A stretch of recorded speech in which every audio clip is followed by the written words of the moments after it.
And good morning. Welcome, everyone. And we have a special guest today, Giselle. Today, we're going to talk about a national registry for independent support workers, which I'm in favour of. And I think Giselle's has an opposing opinion. Good morning, Giselle. Good morning, Jeff. And yes, but we will talk. I'm sure it's a different opinion rather than opposing here, but all good. Yeah. So, what are your concerns with having a national registry for independent support workers? Okay.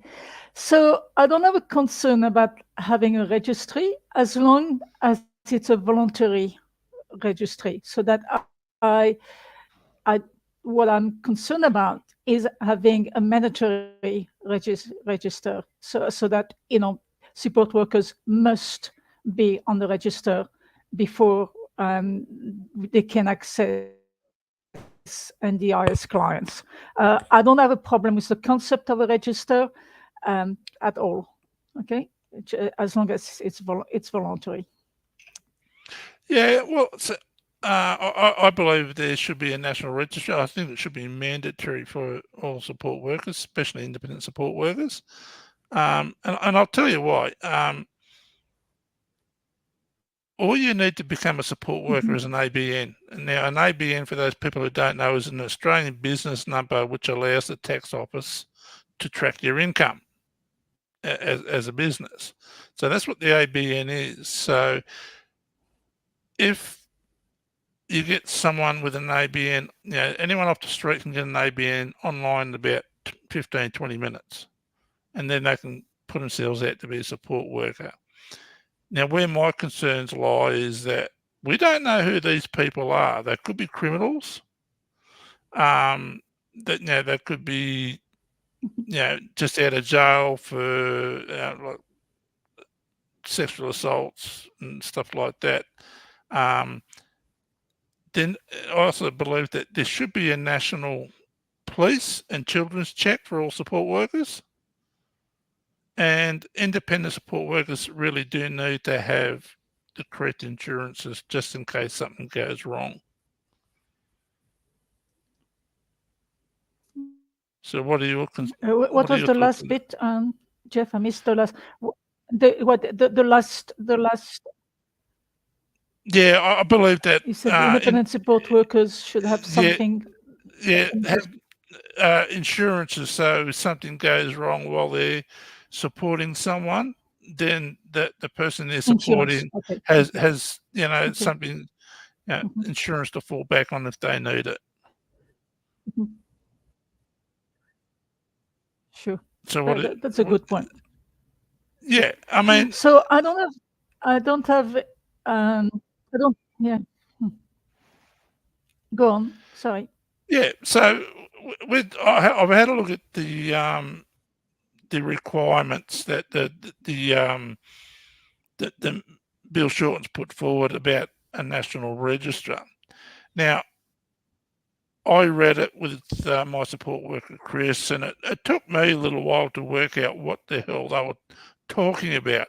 It's complete and utter government word salad. It needs to be simplified and it needs to be streamlined Hmm. with this national registry. Hmm. Um, as it is now, that they are requiring um, independent support workers to abide by the code of conduct of the NDIA. Hmm. Um, to have an identification check so they know who they're dealing with, um, and Hmm. also with the like the identity check, it also helps to prevent fraud from happening, over billing and under providing support. So it's just checks and balances. Um, the way it's worded, it's not very good. Hmm. And I would have expected the IAC and the NDIA board to have picked up on that straight away, but they haven't. Um, the national register, in my opinion, somebody wrote this morning that there's no campaign to remove choice and control in somebody's plan. It's only there to, for what was it? Yeah, to ensure accountability and that the supports are being provided. Okay.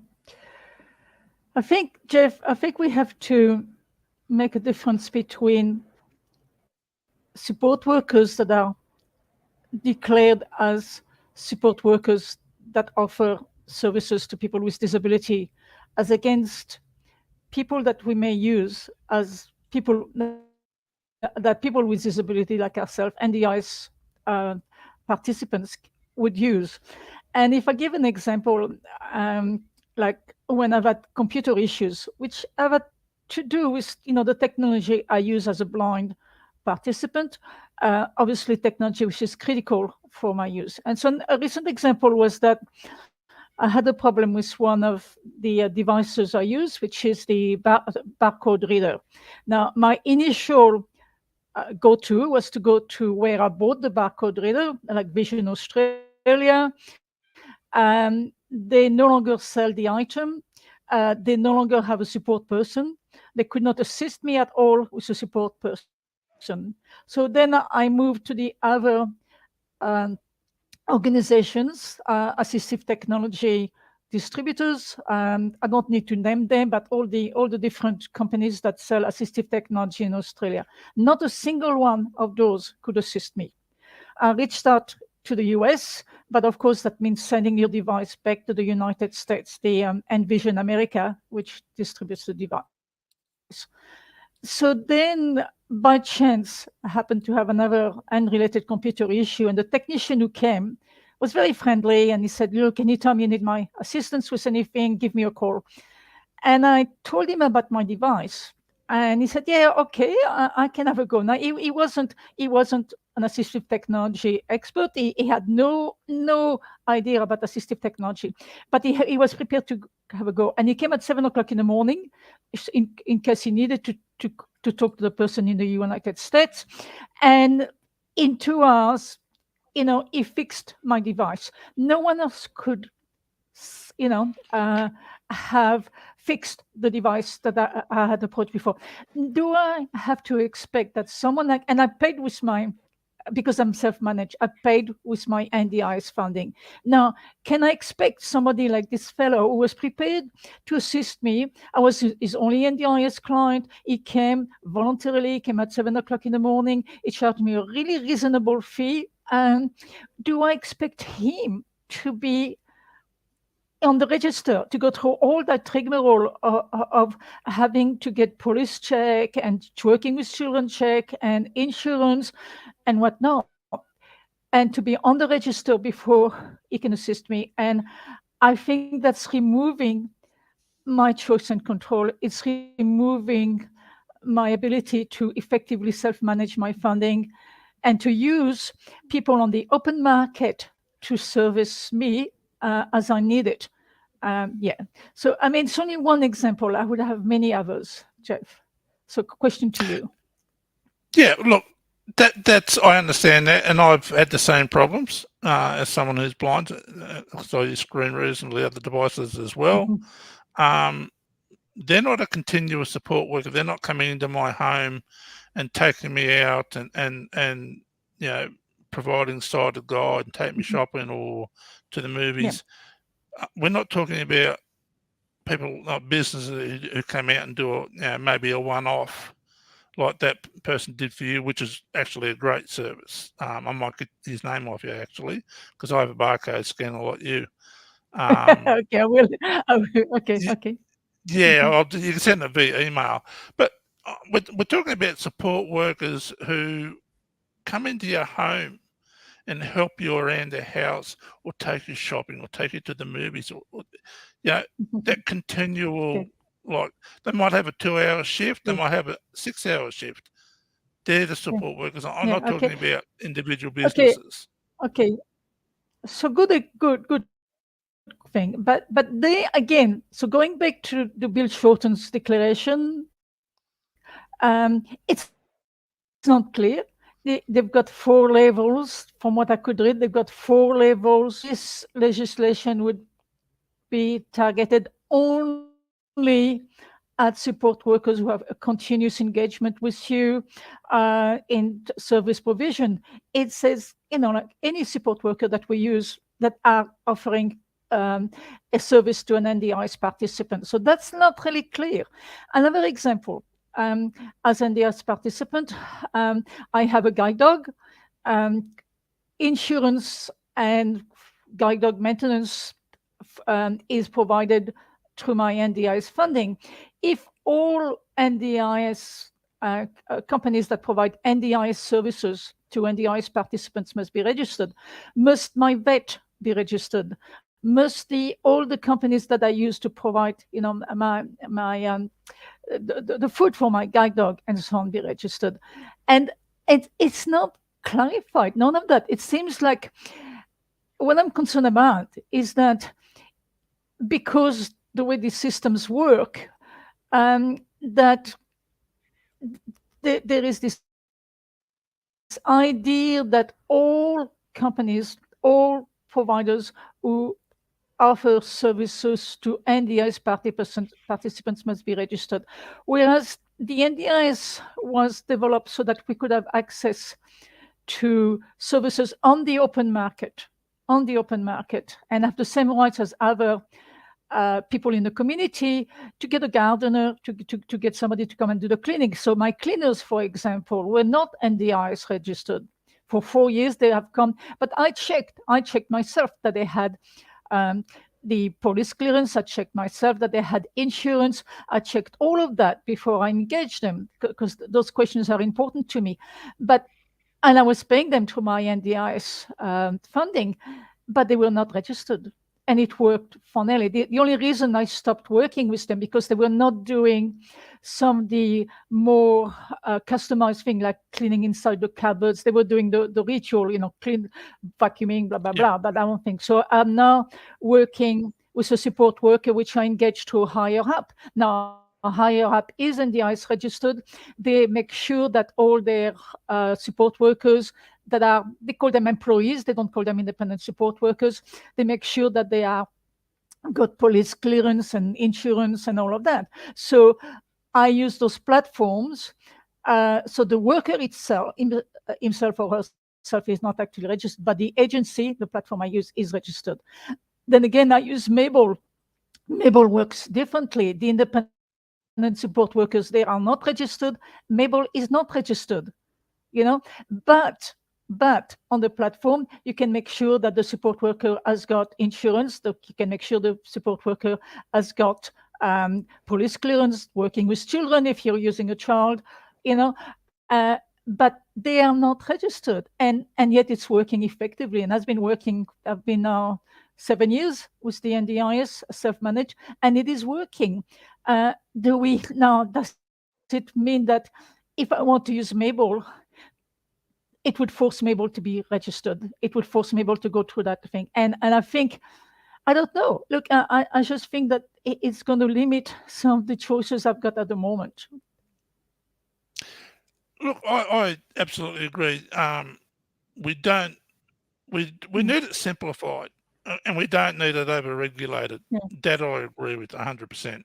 yeah, Um, yeah, as far as like NDIS registered organisations, they're required to, have all these checks and that done.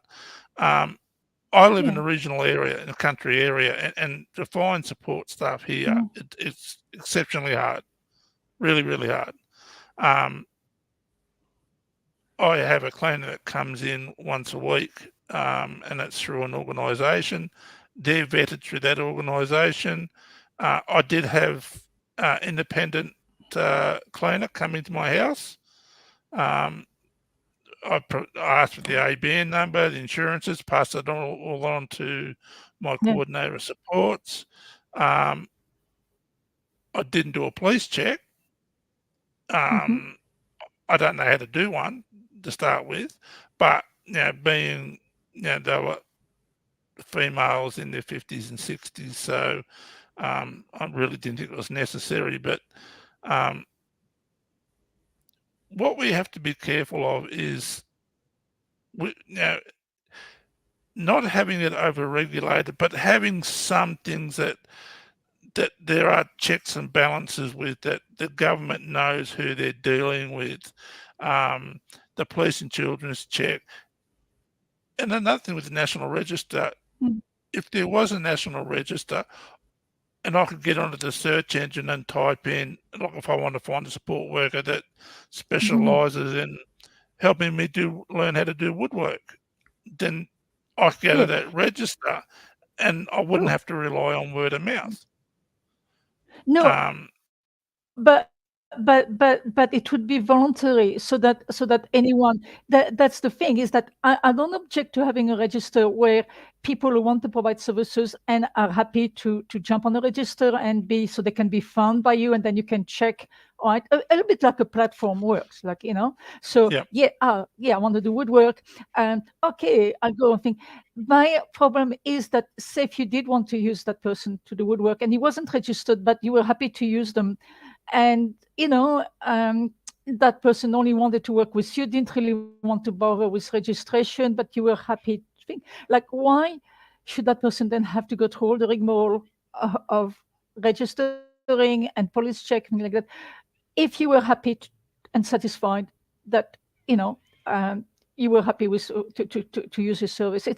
I'm just thinking that the mandatory thing makes it look, it's, I don't want to use the word paternalistic, because I think the intention is really good, and I think that it is important, especially for some participants. Now, the majority of participants who can't be self-managed or even plan managed, who have maybe real problems with funding their own support workers, have the safeguard of supports coordinator, have the safeguard of being agency managed or plan managed, and so on, that could offer those protections.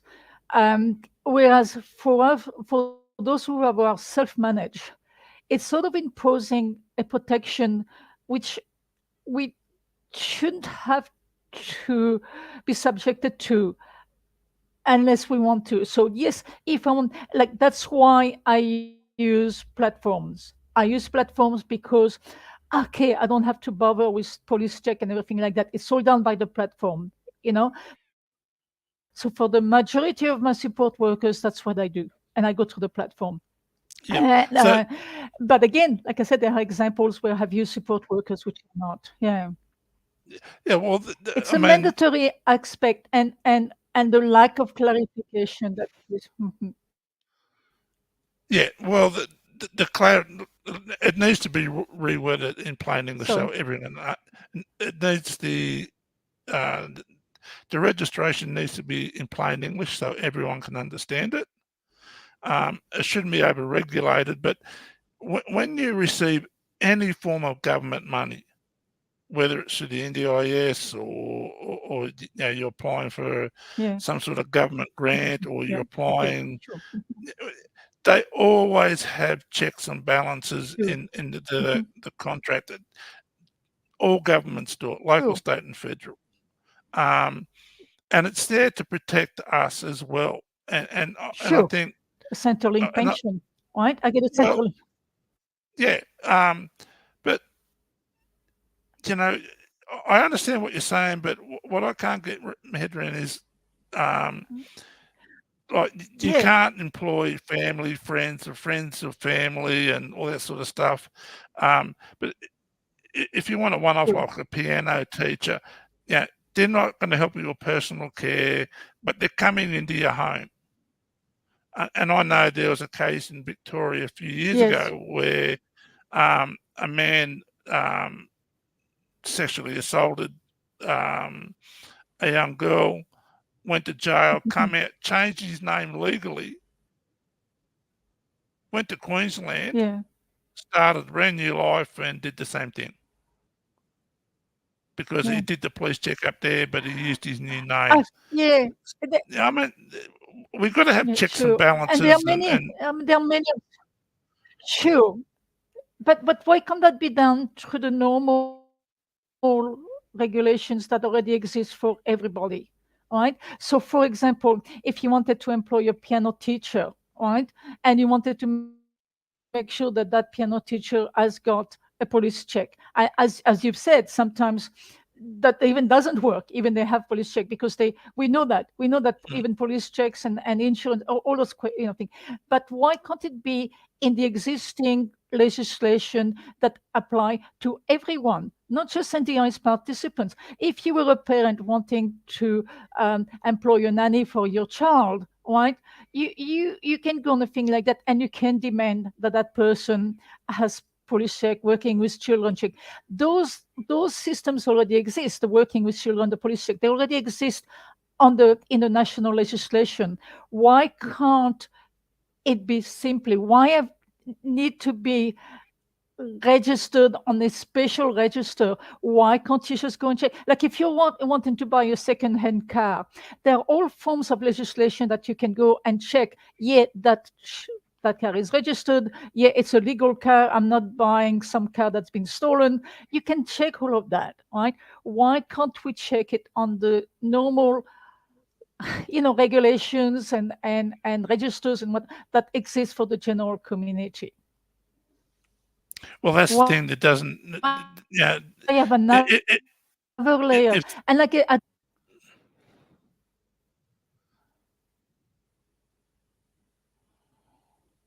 you're still there, can you hear me, hello? Giselle? Yep. Yeah, yeah, yeah. Are you? Yeah, okay. Yeah, you just dropped out for a minute. Yes, I can.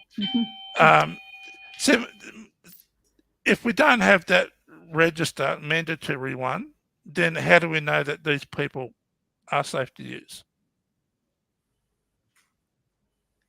Because if you have a voluntary one, then you can choose this one that are thing like that. And if you want to, like when the fellow came, the computer person came, all right, I took a chance, but I did ask him. I mean, I'm nothing like that, but it was my choice. I don't need a Yeah. special protection because I'm an adult. I don't need a government guardian thing like that. It was my choice to use it. So, and he was the only one. I wasn't going to quibble with him about the fact that he wasn't on a register. Look, I And there is what's called, yeah, and like I said, then what about the vet insurance? What about when I buy the dog food? So it's not. There are clarifications, but also I'm just worried about making the registration system like 4 levels of registration. There is often a cost associated with registration. It's not clear whether there will be or not. Um, like just because you're working with a person with a disability, um, I don't want us to have a working with people with disability, like a working with children check is normal, right? You've got the child, a thing like that. But I'm an adult. I don't want to have a working with person with a disability check, you know, because I've got a disability. Um, when there are already safeguards for people with disability that may not have the same level of independence as I do, I'm lucky to have, they can be agency managed. Then it's up to the NDIS to ensure that the support worker is registered, because that person look, that they're working with has got particular vulnerability. There are supports yeah. coordinator who can also have those checks. But for me as an independent, person, I just don't want to have that level of government uh, protection, I guess, when I feel I can manage my affairs independently and yet still be careful. Because, like I said, I still primarily use platforms that have done those checks for me Mm. Look, I already. understand They what you're saying. exist, those I mean, platforms exist, and so on. yeah. Look, Yeah, I go down to private businesses all the time, and I pay yeah. them, and I get reimbursed. Um, they shouldn't have Exactly. go And through. I've got a pension. Yeah, yeah, exactly. You've got, if you've got a pension like me, right? You've got a zero thing. One thing we wouldn't want, and yes, I agree there has to be a government thing. I get my pension. That doesn't mean I would want the pension, the government to decide uh, you can buy food and this for your with your pension, but it will be risky for you to go and do some kind of other activity with the person we haven't checked because you're using your government pension, and therefore we have the right and your obligation to make sure that the service you're using is safe for you. I wouldn't want that, Jeff. So why would I want it with my NDIS money? Look, You know, I understand what you're and saying. Like, something else. Another question that comes. yep. Yeah. Mhm. Yeah. No, I was just going to say, like, Go I on. go down to Sorry. private businesses all the time, and they're not required to have all that sort of stuff. NDIS registered businesses are, so Exactly. yeah, Exactly.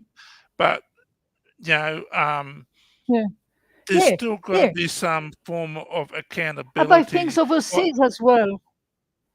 you're self-managed, so that doesn't mean you can go out and spend all your money on whatever you want.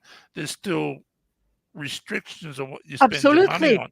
There's And audits. how do we, There's an how, audit. There's an audit. There's yeah. Exactly. but how does the government keep a track Exactly. on, how And I does the have to government make that keep a track follow. on what you're spending on? That's the point. Through on the portal, or on the portal, I when I make a claim, firstly, there's auditing, right? So Yeah, if I don't do the right thing, when I get audited, I could lose my right. Yeah, there's always no. They don't do it. They don't audit everybody. They can't audit everybody, right? But there is always that specter that you could be audited, right? So you have to have a level of trust, And yeah, sometimes there are certainly gray areas. But for example, if I'm buying assistive technology and I'm buying it from overseas, surely the person overseas can't be registered, and yet sometimes you have to go overseas because the mm, technology is just not available here, right? And look at IHA, the service that a lot of blind people use. I don't use it, but they're in the US, right? It took at least it took at least, I think, 2 or 3 years before they even became eligible for people to use the IRA service. Um, but now they are. But I don't know that they are actually registered, or that you have to be sure that that person who's going to assist you to walk across the street has got all the skills, because you go through IRA and they've been vetted by IRA. So you use that service rather than just think. You use like Be My Eyes, for example, right? You don't know who's talking to you. You don't know who's talking to you. You don't that's know if why I that don't person has use had it. any training. You don't know, right? But if you just, right, yes, I agree. But it's your choice not to use it. But if you were stuck in the middle of nowhere and you didn't have IRA, which is a paid service, now quite expensive to use, and you decided, I'm just going to call BMIs because it's either getting stuck there and going nowhere, or taking a chance that that person, on the other hand, is going to help you. And sometimes Mm, you have those situations, Jeff. The other question yeah, for me is that a lot of the people who have been accused of fraud and I think like our legitimate services, we have people, not go to read the news, but you have people in the police service who do horrible things. You have people yeah, in the church, you have people in the thing. Just because those services are registered, and I think it doesn't mean that terrible things won't happen, to people with disability, to children, to anybody in the yeah. community. But does that But mean just that your going, register is going to protect us from those fraud, from those dangers? Nothing. yeah. You know.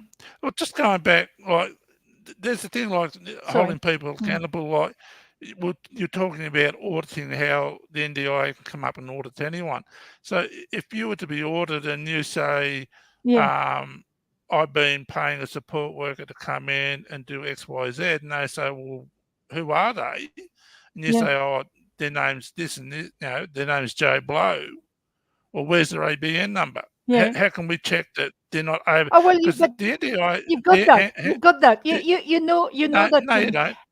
yeah. No, because the NDIA have set charges for set things. Like, they have like a limit for house cleaning. They have a limit for lawn mowing.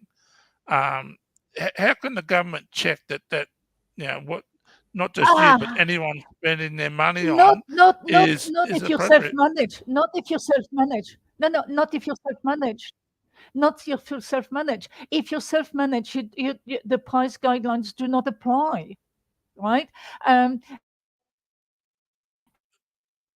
didn't know that. And so yes, if you're the person, that's no, so if you're self-managed, the guidelines do not apply. You can spend, it's not that thing. There is still something that kicks in, that reasonable and necessary, that kicks in, and of course value for money. So if you've paid $2,000 for a $200 job, yes, you're going to be questioned, and yes, then in the audit they're going to say, well, you've exceeded, the value for money thing. You've spent 2,000, and that's really fishy, because obviously, I mean, recently I just said here, it was just an error.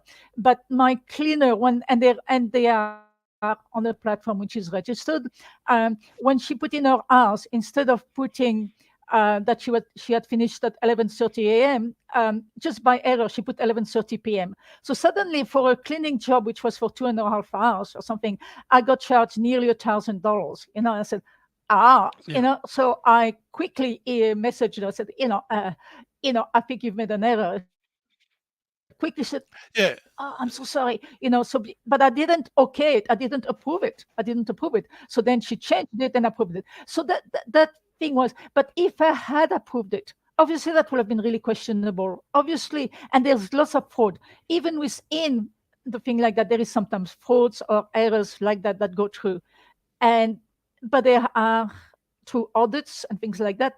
Obviously, you would have to justify something like that. Obviously, you would, and obviously, I couldn't have justified an expense like that, yeah. But right? the, In that instance, but it was an error. I picked it up, didn't approve it. Yeah, like, how does the government audit someone who's been self-managed or go through a service provider? They've got to be able to check that the the person's getting the right money, or like you said, not being overpaid. sure. Um, checking that they have the Mhm. ABN number for the tax office, and uh, all government departments do it. They all Yeah, have their own guidelines, and um, to have an independent sure. support worker that But doesn't follow the code of conduct and um, the NDIA's code of conduct, and something it, it, it- there's got another to be difficulty with the ABN, Jeff. Yeah, but there is already within our taxation system now another thing about the ABN, which a lot of NDIS participants are not aware of, and I'm actually, the NDIS does not explain. The NDIS says an independent support worker is supposed to have an ABN. If they've got an ABN, then they are an independent contractor, right? That is not so. So again, another example. I had a person which I had used through a platform. She then created her own company and asked me, can you please use me through your company instead of through the platform? Now, she did have insurance, she did have an ABN. I went on the ATO, the Australian Taxation Office website, and they have a tool there where you can already check there that if somebody who has an ABN is an independent contractor, right? And it's not a given. So um, there's a tool there where you put their ABN, the ABN they've given you. You put you answer a few questions about what type of services that you've engaged them for, how frequently, what you pay them, and so on. There will be questions. I completed the little tool, and and it came up that that person was not an independent contractor. They were deemed to be my employee, which meant that I was responsible for all the regulations, insurance, and everything like that that applies to employing someone as opposed to employing an independent contractor. I contacted the service provider, the person, and I said, I'm sorry, I can't continue this because you are not, through your ABN, you're not properly registered as an independent contractor, right? That's already available on the ATO website. That tool is available. But NDIS participants do not know, are not properly advised of, is that an ABN is not sufficient, right? And because that person could be your employee, direct employee, instead of being your support worker, right? And that info, so that's what I mean. Within our regulation, those kind of loopholes already have to be filled in before they have another register. Because Well, an ABN is not sufficient. And well, it's so much they to do they are. in this quarter to. Yeah. Yeah, look, I agree, but yeah, a service provider, an independent worker, support worker, is a service provider. Um, and all service providers are Yes. required to have all these things. So, um, the checks and balances that you've gone through, to check for the support worker, yeah, I can't do that. I can't do that. I just don't. I don't have the skills to do it. So I go through But service then that's where providers. a supports coordinator. I agree. Are you self-managed, Jeff, or you've got a support? What's the management? Are you plant managed? Are you agency I'm managed? Are you self-managed? Or I'm how are you? I, I'm plan managed. I have a coordinator support, so I go through her, All for right. my coordinator through everything. Okay. So But they have to do it. And again, yeah, yeah, they have to yeah, do it, but right? So I don't object to more checks and balances being put on supports coordinator and plan managers to make sure that you are getting the services that you expect, and that you have all yeah, the checks and balances that I'm responsible for, right? I don't yeah, have a problem with that, right? And if yeah. it facilitates the task to have a register so that you only use registered providers, that's fine. But I don't want to be limited to that choice, of only using, you know, I want to be able, if I'm able, to use people on the open market because, but yeah, for people who can't do those checks and balances themselves, yes, there has to be, but within the NDI system, within the supports coordination, plan management, all those, why not reinforce it through that existing framework rather than add another, especially mandatory? I don't have a problem with the register that could support supports coordinator and plan managers and participants to go and check if they wish.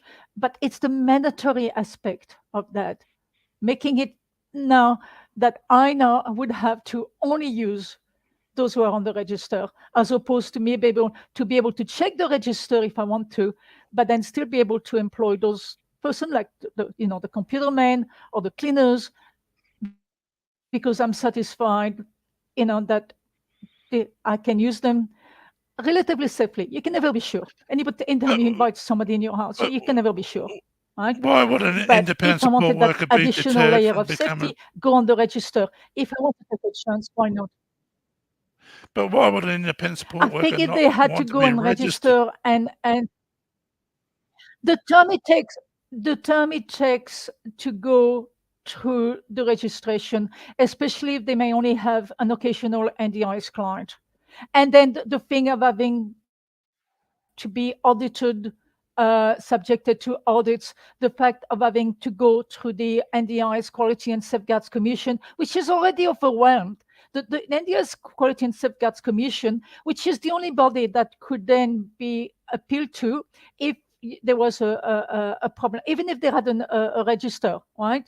Um, if there was an incident with a person that was on the register, what you would have to do is go through the NDI's Quality and Safeguards Commission.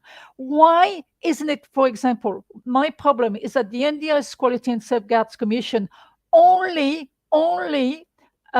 looks at cases of registered providers. Why can't the NDI's and Safeguards Commission apply to anybody offering a service? Right? That's all you'd have to do is extend the reach of the NDI's Quality and Safeguards Commission so that Yeah, but anybody they using a support service provider who's NDIS participant can go But to they the can't do NDIS that. Quality and Safeguards Commission here. But the Quality and Safeguards Commission can't do Why that not? if they don't know if the support workers, if they're not registered, how do they know they're there? How do they know they're providing the supports? Because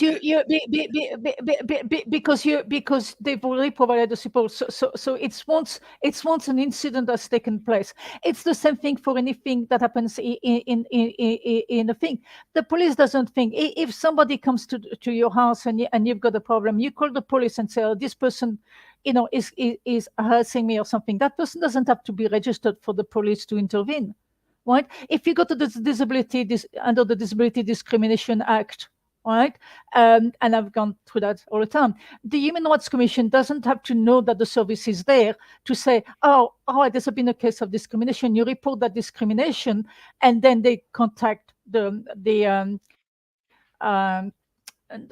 company or the provider and say, there's been a complaint against you. Please explain. Right?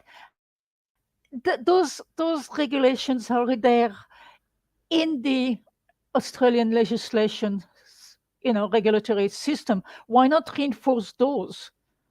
And like I said, I don't have a problem with having a register. It's the whole mandatory thing is so at the moment it's lacks clarity, lacks thing, and it raises concerns like with people like me. Absolutely. Is that going to limit which vet insurance I can use? Is that going to limit the occasional support worker, like the computer man? Is that going to think if I just want somebody to do my garden once a while or to do my cleaners, and I've been working with that cleaner for many years and I trust them, I think, yeah, the family, and you can use friends. You can use friends in the end. I think it's family. That's the thing about not using family members is to stop family members getting from, because the whole thing about the NDIS was to expand your horizon so that you have support outside of the family. Family is considered informal supports, and Yep. and so yes, I can understand why there would be limitations, on that level, that family members cannot be paid by the NDIS. But if you have a friend that you've trusted and they're offering things like that, and they've got an ABN, and you know that friend, and they want to think, why should they be registered? Thing like that. You're still But subject in if employing that friend. You're still subject to the Australian Taxation Office regulation, which then you might be employing them rather than using them as a support worker, right? Even if they have an ABN, that's already in the legislation. but that's sort You of know? help closing that loophole, isn't it? Though, like if you have a friend that has an ABN number and you've been using that friend for a long time, I just look. I Yeah. agree that the registry process is overly complicated. It's not very clear. That needs to be ironed Mhm. out straight away. It needs to be made very simple. The registry process, so it doesn't deter people becoming support workers. Mm. I understand that, and I agree with that 100%. I really do. Um, Mhm. I just worry about um, people being uh, abused and frauded. Look, I know Sure. Yeah. cases where I True. live But where uh, yeah, and I independent agree. support worker was charging Mhm. 12 hours for a Sunday, and when it was queried, the mother of the person who was being supported said they were lucky to get 2 hours on a Sunday. So Yeah. yeah, No, look and there, and we have to close those loopholes. But I don't know that the register will do that. I have examples too of providers that are absolutely registered, and are audited, and they have questionable ways in which they charge clients, and that includes in observing the pricing guidelines. Services that were provided by what were once charitable organizations providing free services charging Yeah. $194 an hour to come and, Yep. and then for thing, and they're registered and they've got police check and they've got, and to me, like, even within the NDI's pricing guidelines and regulations, there are loopholes that fester abuse of participants, and Yep. money being you know used up, which probably could be better used within the NDI system. Going to Yep. providers that are legitimately claiming, but yeah, questionable claiming. But yeah, And like having a I think it's a registry whole. I where just think it's it was a quick fix. yeah, well, having a registry that's yeah, very simple, Yeah, very clear, easy to do, would not. I truly don't believe someone who's an independent support worker would not want to do that. If it was simple, quick to do, quite clear, not overly regulated, I don't see a problem with it. I don't I know. see I see benefits Hmm. in the long term. But there is a benefit to having a register again. But why make it mandatory when there are so many examples where a person may simply not have the time, or even the knowledge on a thing like that. I don't see the reason why make it mandatory on me and on those providers, if there is, and when the registered providers have proven to also abuse the system, I don't see that registration is going to assist to stop fraud and abuse, and so on, and risk. I don't see it, um, thing like that. And as it stands now, I don't see it. I don't have a problem with having a register, so that if you did have those concerns, you go and only use people on the register. Fine. You should have that opportunity, right? I will only use people who are on the register. I will encourage all my service providers to be on the register. If they don't register, well, I might say, oh no, I'm not using you, right?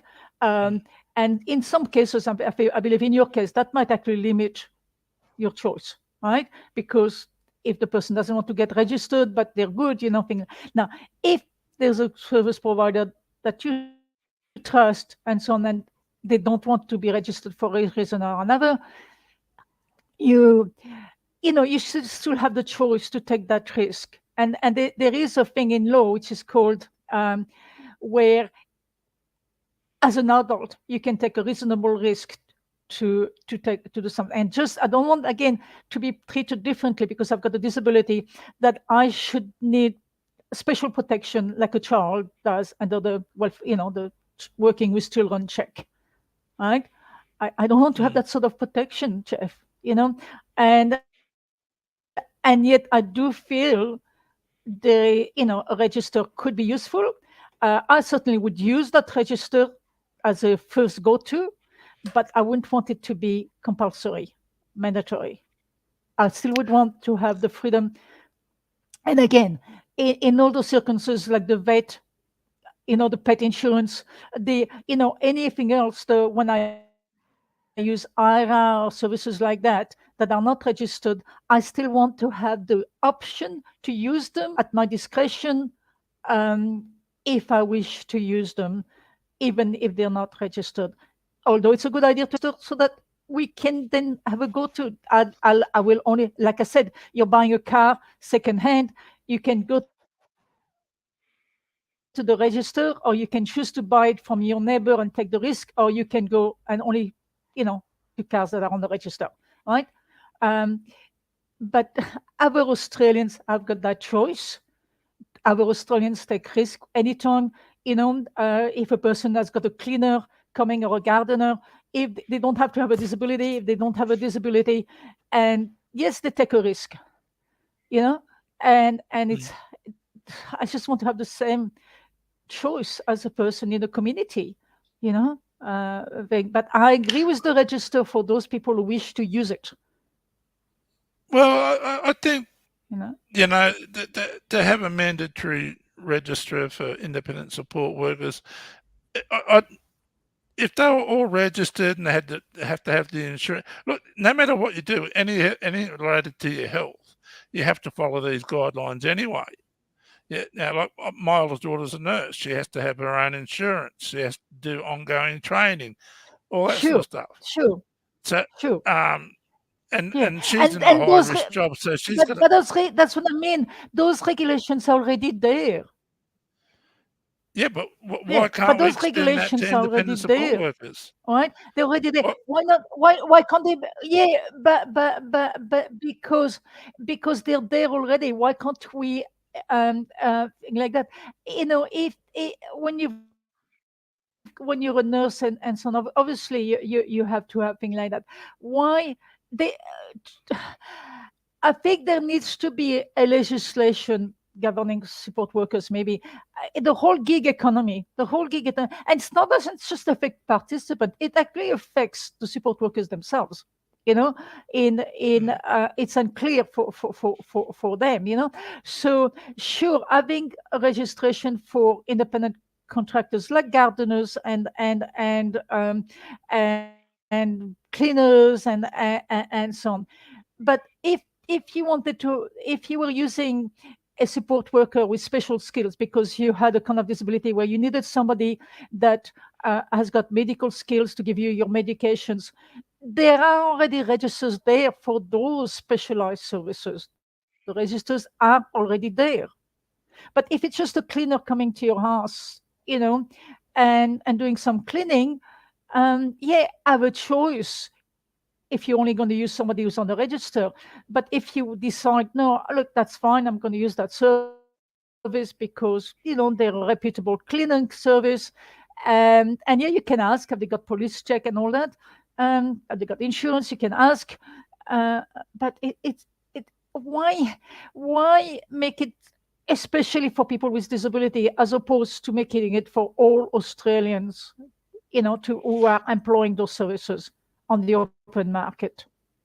look, you can, yeah, with under the NDIA, you can employ anyone you want with an ABN, but that Yes. they still, but the government's still got to have their accountability. They've still got to know where the money's going, who's getting what, how much they're getting, what they did to do it.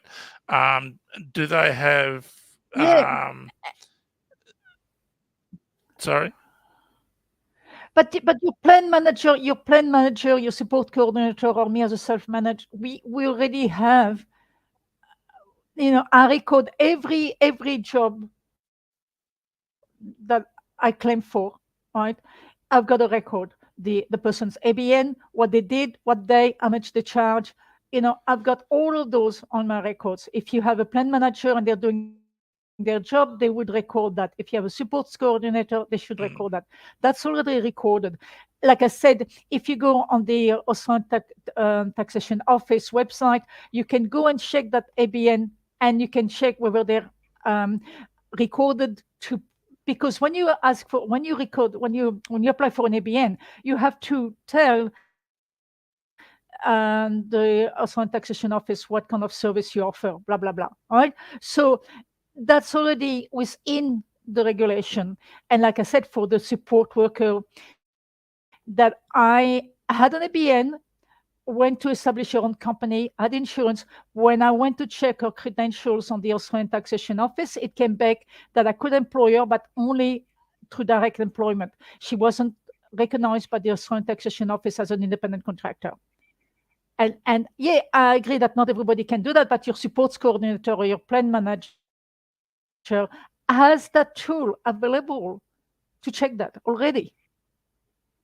yeah, no, I You know, realise that, but I used it, I, I, 3 or 4 years ago. Yeah, yeah. yeah, I mean, you can employ anyone who you want, but they still have to have um, guidelines that they operate by. Yeah, they have to abide by the Sure, and they NDIA do code have of those conduct. guidelines, and I have to follow those guidelines. They Yeah, have, and I'm not subject to the pricing guidelines, but I am subject to all the other, what they call operational guidelines. So the operational guidelines include reasonable and necessary. It includes value for money. It includes all those things. It includes, like, for example, knowing, can I spend my money on this or not, right? All of that is already within the operational guidelines of the NDIS. And if you can't look those up, your support coordinator or your plan manager or the agency, if your agency manage, can check those. I just think that they're there. And again, I still think that a register could facilitate the checking, for you, for the participants or the supports coordinator or the plan manager. Is that person on the register? All good. My problem is, again, the mandatory aspect. Once you have examples of people, for whatever reasons, who may not want to be think, or like I said, does it extend to vets? Does it extend to um, people who sell food and everything like that you might need? Like, for example, okay, let's forget the guide dog, but some people are using services like for food preparation and so on. Do they have to be registered? It's just so many questions. well, they certainly have to have. If they're working with food, they certainly have to have And an I buy accreditation. I most of mean, the food, consumable, consumables. Yeah, so look, when and you like I mentioned said, there are already police. If you've got a child, you go, I do some volunteer work with a child at a local school, right? They clear the child. It's not the child that does. They supervise my guide dog. It's the child that does the work, right? But I had to get a working with children's check. Right, the school demanded it. I just went to get my working with children's check so that I could go on, even though it's an informal arrangement. But if that yeah, child, you can even pay that child through this called a supply. So there's, again, the Australian Taxation Office.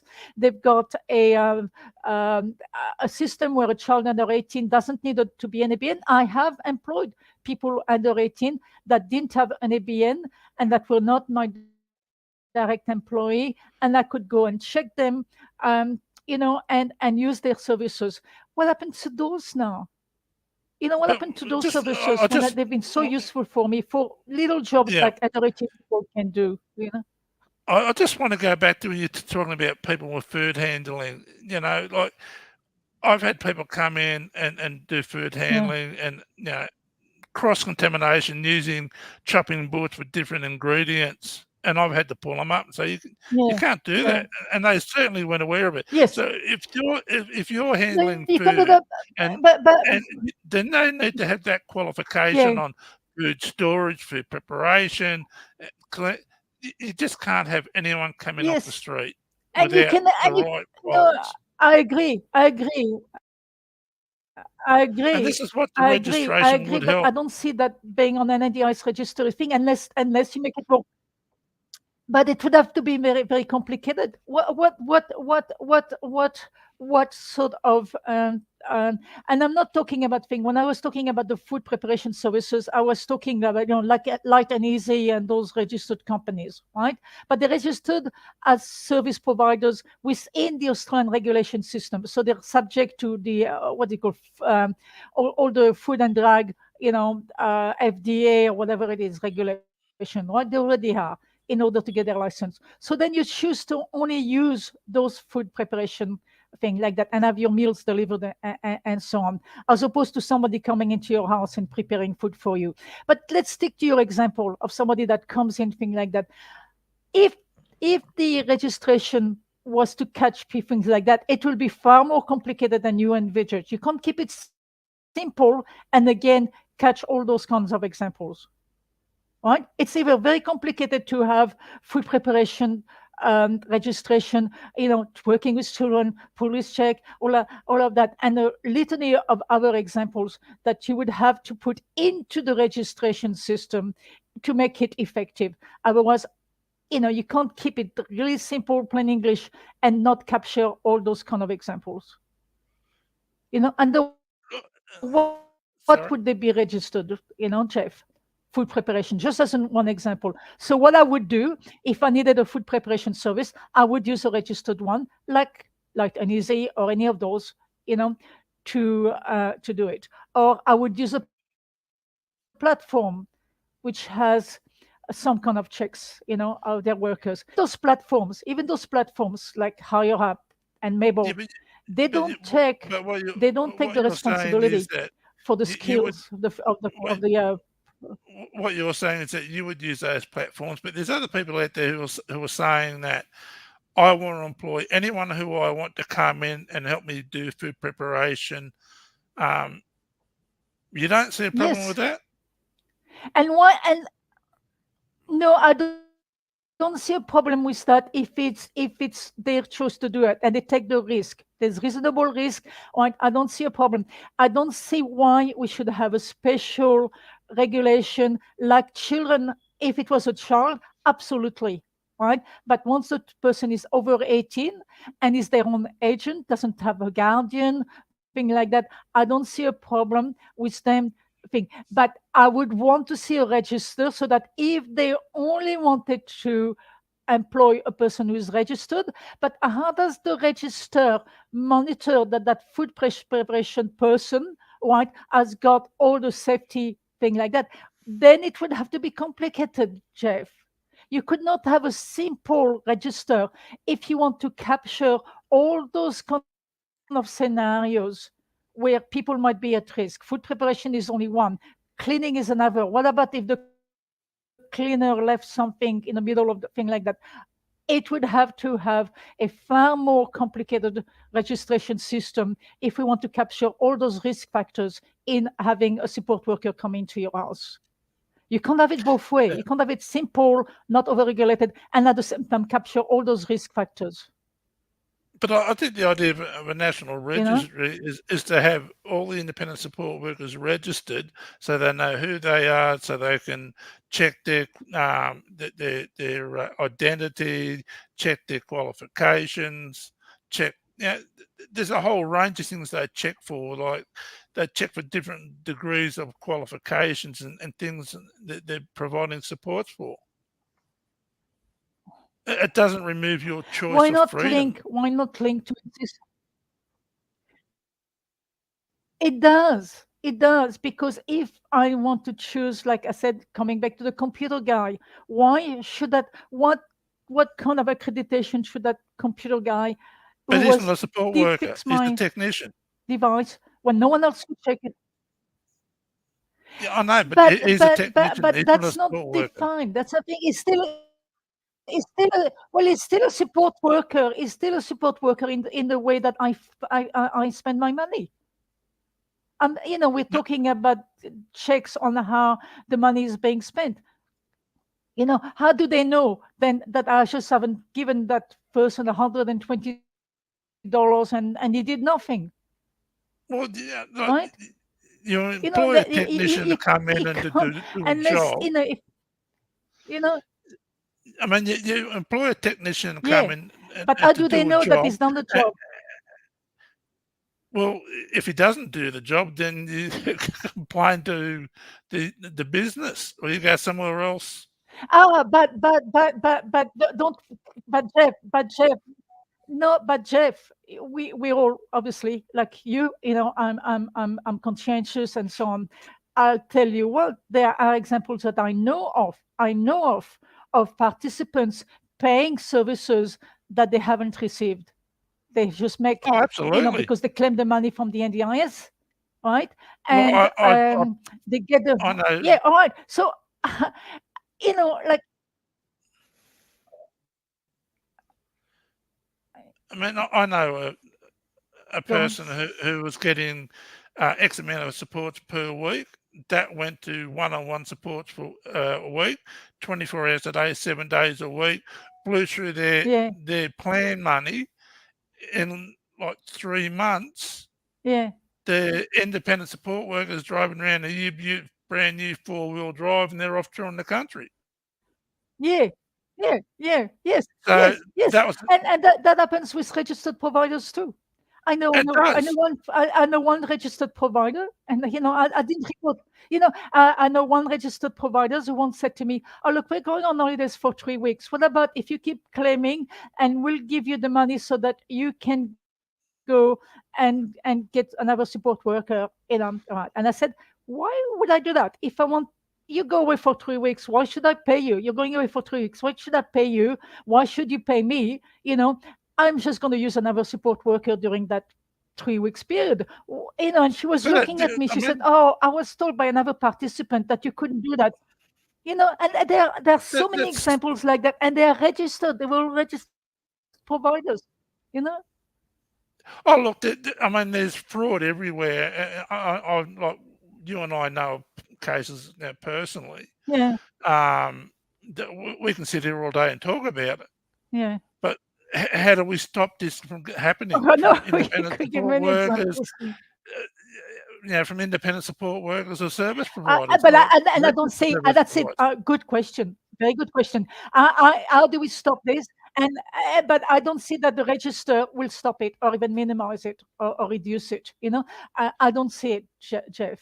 If it Yeah, did, I would absolutely be in support. But the existing registration process that hasn't stopped it. The existing no, registration mechanisms and so on haven't stopped that. no, I it mean, hasn't. But sometimes because I don't think in a way, yeah, sometimes I'm staggered by what some of the support providers and other participants share, like as we are doing now.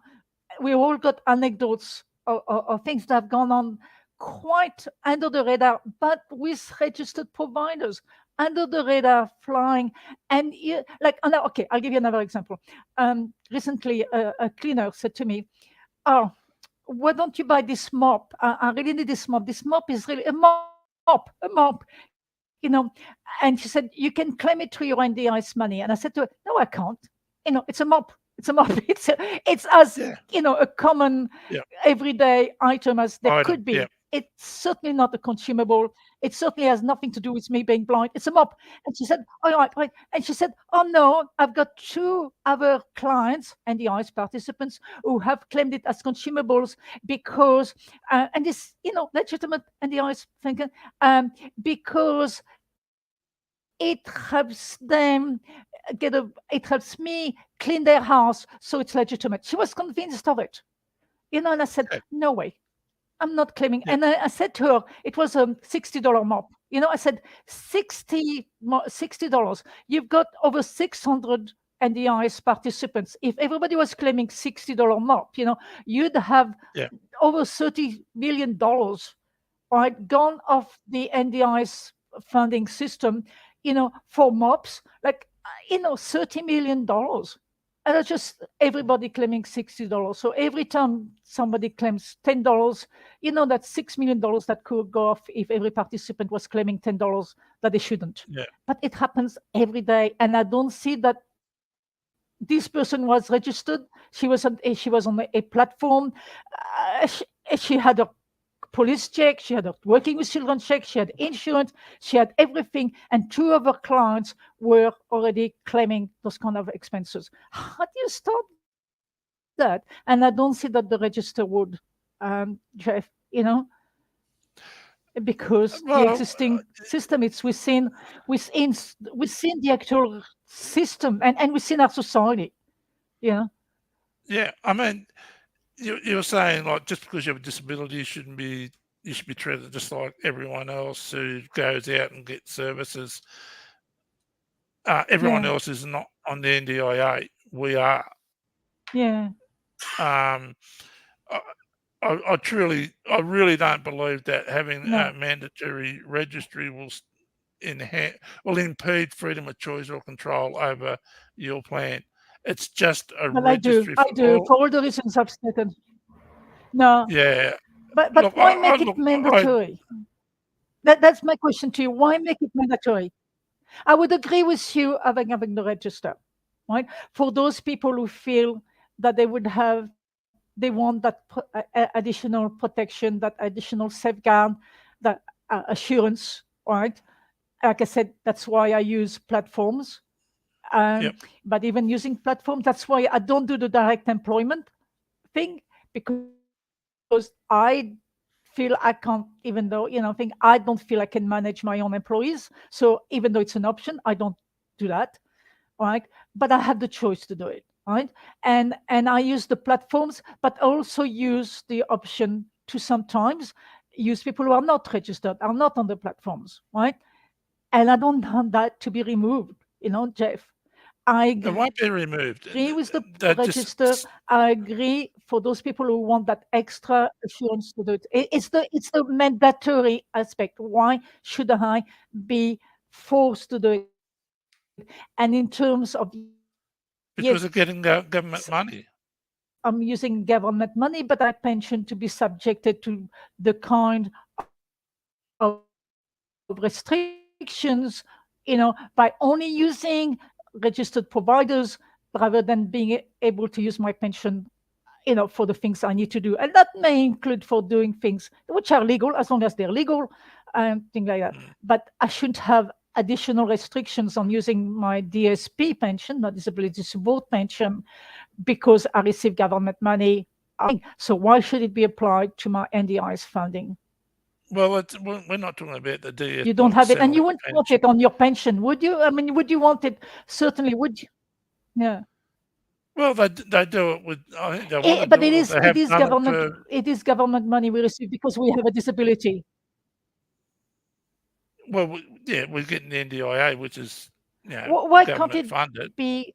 Why do you feel so? Question. Why do you feel it can't be voluntary? Why do you feel it cannot be voluntary? because you feel like you don't need that What would extra be your protection. objection to it being voluntary? To me, I think the Well, yeah. I think it needs to be Why do you feel mandatory because, that? well, there's all the checks and balances and the protections that um, people.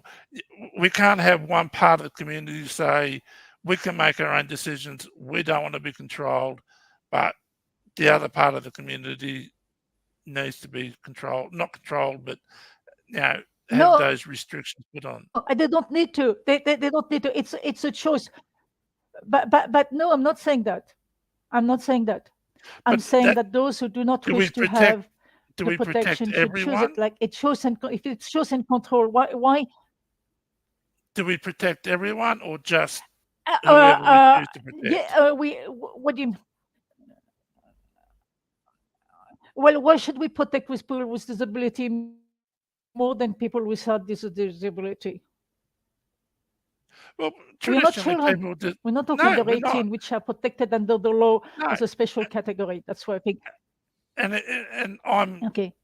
So we don't. If we extremely. don't protect other Australians, who could I'm be like, there's a extremely. lot of people who are not. I'm extremely Yeah. outspoken about Australia being over government. We live in a nanny state. That's what I truly believe. But with the NDIA and every time people talk about the Yeah. NDIA, Well, we don't want um, that. they talk. Oh, there's this sort of fraud going on, and people are getting free holidays, and yeah, Yeah. they focus on the negatives, Yeah. not Okay. the positives. Like the NDIA has the They biggest do. workforce with I absolutely agree. disabilities. Absolutely agree. Absolutely Yeah, agree. but Absolutely agree. And either we we, should bring into thing the fact by not having the I think we need. why not promote, and we should promote and always try to promote the positive, like the fact that I'm using my funding to give work to to all kinds of providers, not just those who are registered. Mm, I use my funding.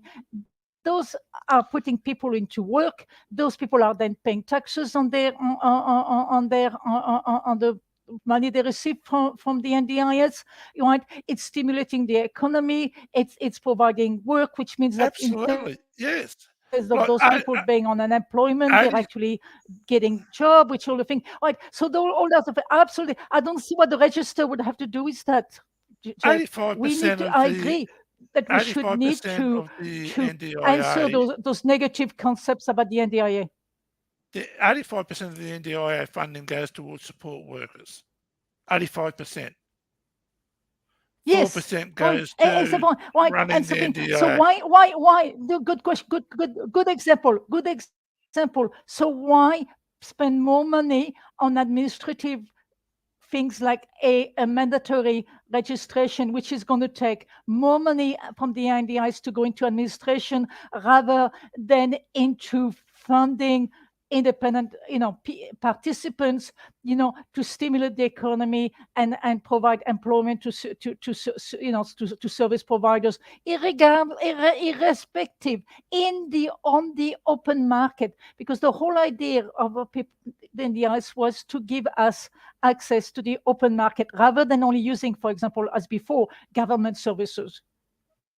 Yes, Now and I agree, we can use our money on the open market. but we It is still should be making, held yeah, accountable on what we so spend. why take that objective away? Well, Absolutely, they're not absolutely. taking it But that away. doesn't mean that Just there has to making sure be there's a thing. It can be done through other ways. no. They're not taking that But they away. are. They are No, they're because not. they are. They are. Well, How? they're saying you can only spend your money on registered providers, No, right? they're not saying that. Why have They're they saying changed that. that? But they're No, they're saying not saying they have to be on the register. to get government money, get government. Yeah. They are. Or at least that's not clarified. Well, you get Well, government money on your pension. Would you want to be restricted to only using registered providers? I don't see the difference, Jeff. We're but probably talking in that's the thing. circles Like, now, but yeah, but you know, the support workers, independent support workers, make up a large portion of the NDIO funding, and the government has the yes, right, the taxpayers have the right to know that that's being spent properly. It's not being abused or wasted. And the only way we can track that is to have sure, a sure. registry, and having the registry does not remove freedom of choice. You can choose whoever you want, so It long, does.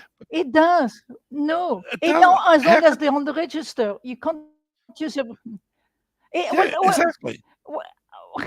I don't. I think I've had my say, Jeff. I think we're talking in circles now. I'm sorry, but I think we're talking in circles because I think I've given my example and I've had my explanation, and we're probably not going to agree.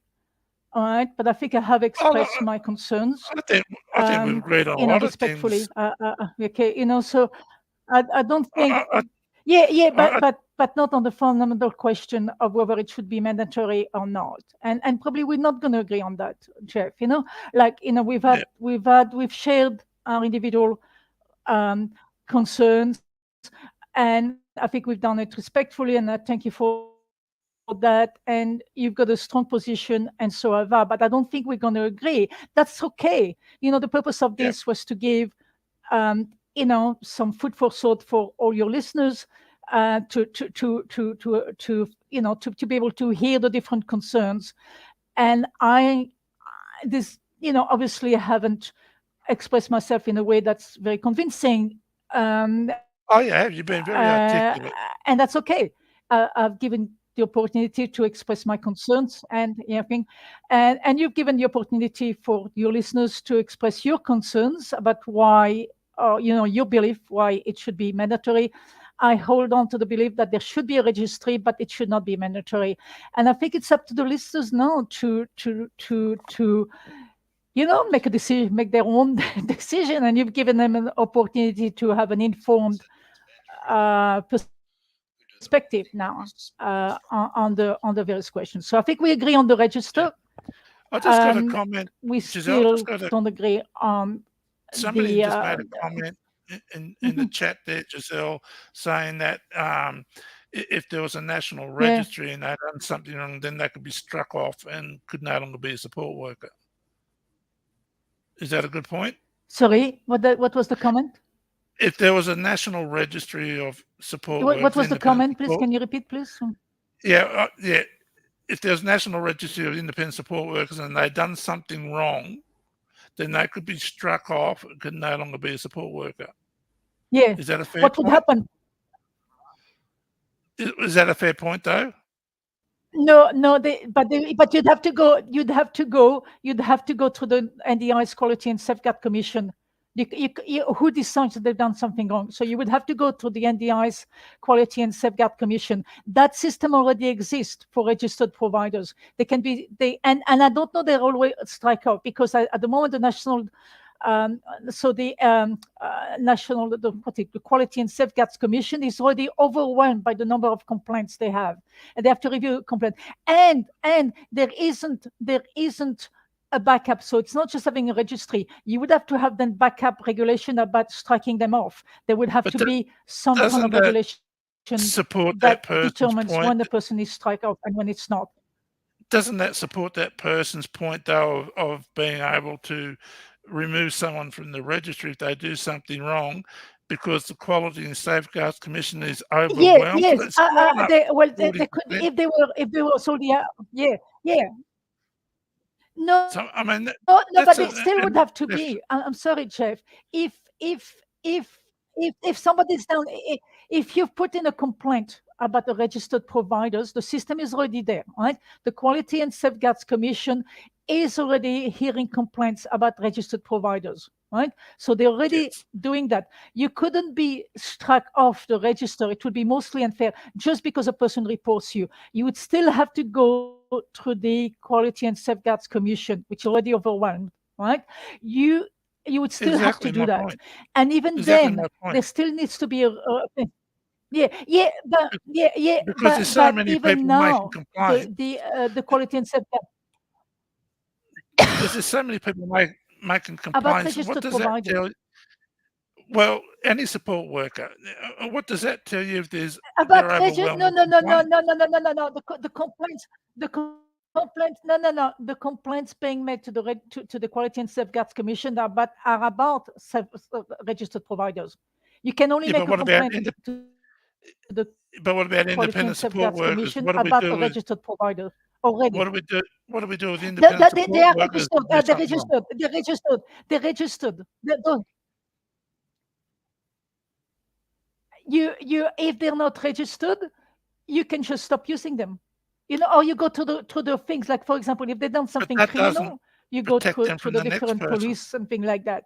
Yeah, but It that not using them doesn't protect them from someone else well, that it may it use does them. if but they can't be automatically struck off the register unless you go through some kind of legal system. It's same thing with disability discrimination. They can't be automatically struck off. They have to go through the thing, and then you have to have a complicated registration system. So the You can't Quality have and both. You Safeguard can't have a Commissions simple is for registration, registered just go providers. register. But what they're alluding Yes, to is that if you employed someone to come in and clean and they did something wrong, um, they yeah. sort of touched inappropriately with it, and you sacked them, and you decide to no longer use them because they're not registered. Well. Then Why? what? If they touched Hang on, you, for hang example, on, hang if on. they touched you in no, no. Okay, But Jeff. I Okay, haven't finished my point. give an So example. if you fired someone for Okay, doing something inappropriate and they're not registered, then what's to prevent them from moving on to somebody else who doesn't you know what they've done? you go if they've done something wrong. What do you give me an example of something wrong they've done? Well, it depends on the person. Give me an example of something wrong, something concrete, a concrete. Well, inappropriate behavior, inappropriate language, touching, not doing the job properly, Okay. putting the person in Well, danger. why There's a why whole wide couldn't range of you things. go? What couldn't you go? Okay, why couldn't you go? Why couldn't you go to the existing services that are thing in the community, the police, all the county AVO, anything, like the systems that are already in place, Yeah, look, right, to no, protect every individual from inappropriate behavior in the community. well, the police usually don't do nothing until it's the last minute, so we'll just count them out. Well, We're just and so the talking. and the NDS and the NDS Safeguards Commission usually does nothing either. There's no, and so that the NDS Uh, Commission, uh, there's no, what, there's no, unless you actually set up a different, you'd have to set up then a policing, thing. You But can't strike off if somebody you've from the got a register support without due worker, process. well, if you've got a support worker that's done something wrong and you fired them, what's to stop them from doing that to the next person who doesn't know they've done Yeah, something wrong? I'm saying it, by going if it's something which is a risk to the community, you go through the existing legal and systems that exist for every Australian. If somebody comes through my house, and let's say it's not an NDI service. Let's say I'm using a gardener, but it's not for NDIs because it's nothing to do with my disability, right? And they've done something wrong. There are already, like depending on the nature of the risk, there are existing services that thing like police, like thing like why thing like it's. I think we're talking in circles again, Jeff, No, because of not course there are really. extreme examples, thing like that. I No, don't because see that. somebody in the chat in the Well, I don't see that. my, I don't see that. I don't see why a service provider, an independent support worker, when you say they've done something wrong, if it's something criminal, we've got a criminal system. If it's something which is a risk to the community, we've got existing services in the community to address those concerns, right? I but that don't see doesn't that stop them having a moving on register to somebody else. without, and we've got the Quality and Safeguards Commission, right? And if you choose to employ a service provider that's done something wrong, if you can't go to the Quality and Safeguards Commission, there are other community, things that apply to anybody, apply to any Australians who have faced with a bad experience. If somebody comes to my house and does something wrong, steals something, for example, I can go to the police. Right? And Well, again, if you were going to make that NDIS register work in an effective way, you would have to have a policing system. You'd have to have a judicial system attached to it. It can't be simple thing. You can't keep it simple without anticipating all those concerns that you're talking about and the person in the chat box was talking about. Then you have to back it up with all kinds of legislation and policing and punitive things like you said, strike off the register. You can't strike off a person because they'll have the right to appeal. Who do they appeal to? And what if it's the participant who's done something wrong? Because that happens. well, did you see that thing in the current You affair know, with that convicted so rapist? yeah. That convicted rapist only he spent 6 years in jail, only wanted to advertise for females between the ages of 18 and 35. Yeah, Is that yeah. All right. acceptable? Why but no, of course not. But how do we But why prevent that? can't it be dealt with? But why can't it be dealt with within the existing, but through the existing legislation in the community? What do It's you not mean? just because you've got a disability that's a risk.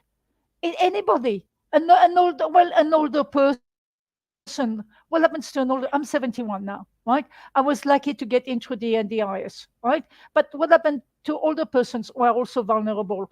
What happened to anybody? A woman living on her own, right? Who may not be. She might be just living on her own. She might not have a disability, but she's vulnerable. What happens to her?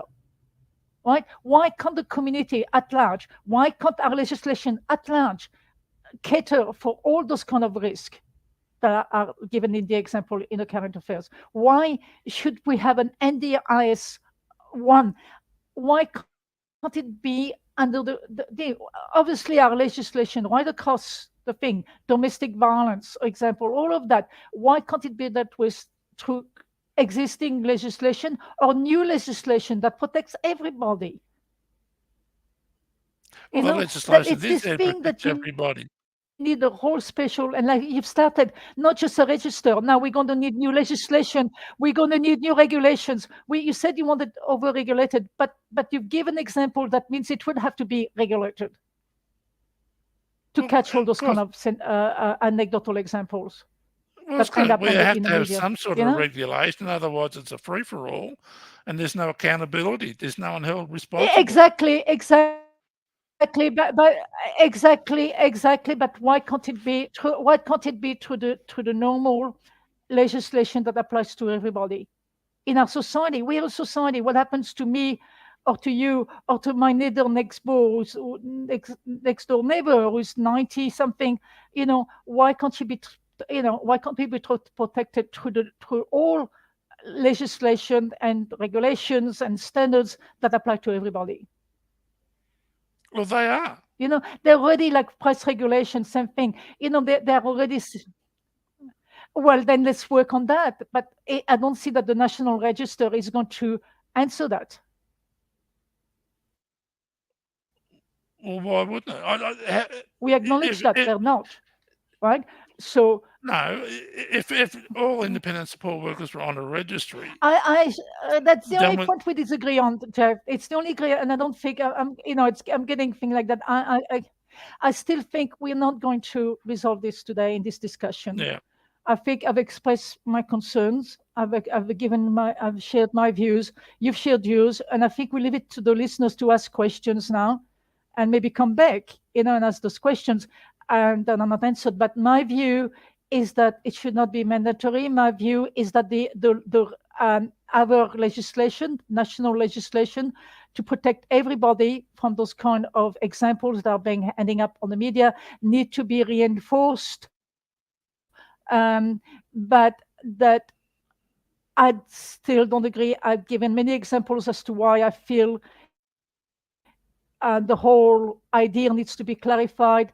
I think we've agreed on that, and that I still hold to the view that it should not be mandatory because it doesn't be properly explained why it should be mandatory. It hasn't been properly explained what kind of regulations would underpin that register. It hasn't been explained what kind of punitive system, like you've talked about strike off. That's not a given.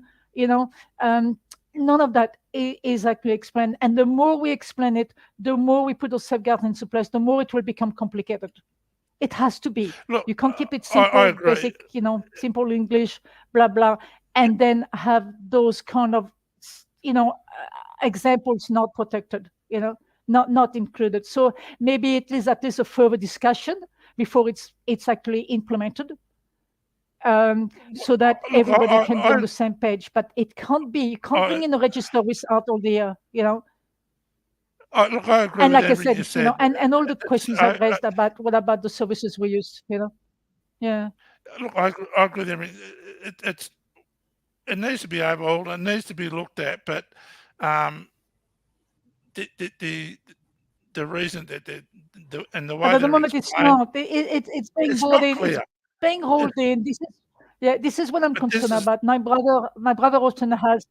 It's not clear. th- My brother often has a favorite saying, which says, today's problems are yesterday's solution. Right? Today's problems are yesterday's solutions. So we bring in those solutions. Let's have a mandatory, national register without proper inquiry, exa- review that's of my point, all the Giselle. That's my point. Because the implications of IAC, having a mandatory system. And we the roll I these things out again and again and again and again. the And then, IAC and the NDIA it board does, are it not does doing their impact jobs. us. Yeah. The Yeah. IAC and the NDIA board are not doing No, their I think we jobs. agree on that. They're not advising No, Bill Shorten. They're no, not reaching out. I've reached out to IAC members no, for interviews like no, this one. Not one's responded. no, No one from the no, NDIA board's responded. They're not no. representing us. They're Exactly. representing Yeah, themselves. It needs to be addressed. I yeah, agree with you yeah, 100%.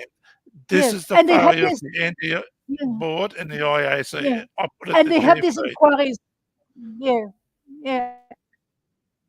Yeah, and often it's well meant, like for example, so they have a reaction, and when they have these like the national inquiries into the abuse of people with disability and so on, of course you're going to have really negative examples that come up. So they then try and resolve those negative examples, but they're not considering all the positive examples, like we've agreed on Yes, as well, right? yes, All the people think, agree. how is that going to affect the positive I think it's not discussed, a thing like that. And that's what I'm concerned about is we get these emails saying, right, Bill Shorten, says, media release, we're going to bring in this national register, blah, blah, blah. Well, wait a minute. All right, it's a reaction to the Royal Commission, or whatever it was called, and yet it's just not properly considered. Re- Um, and they've had that consultation, but we haven't had the consultation on this point. We've said it like and I agree, we've come from two and different that's perspectives, and the two of us, yeah, look. I agree with what you said. It's not very clear. It's not very. It's just an idea draft at this stage. mhm, A lot more discussion and research needs to be done. But this is yeah, what the IAC and the NDIA board are there for. They're there to represent us, and they're not doing it. They don't yeah, listen.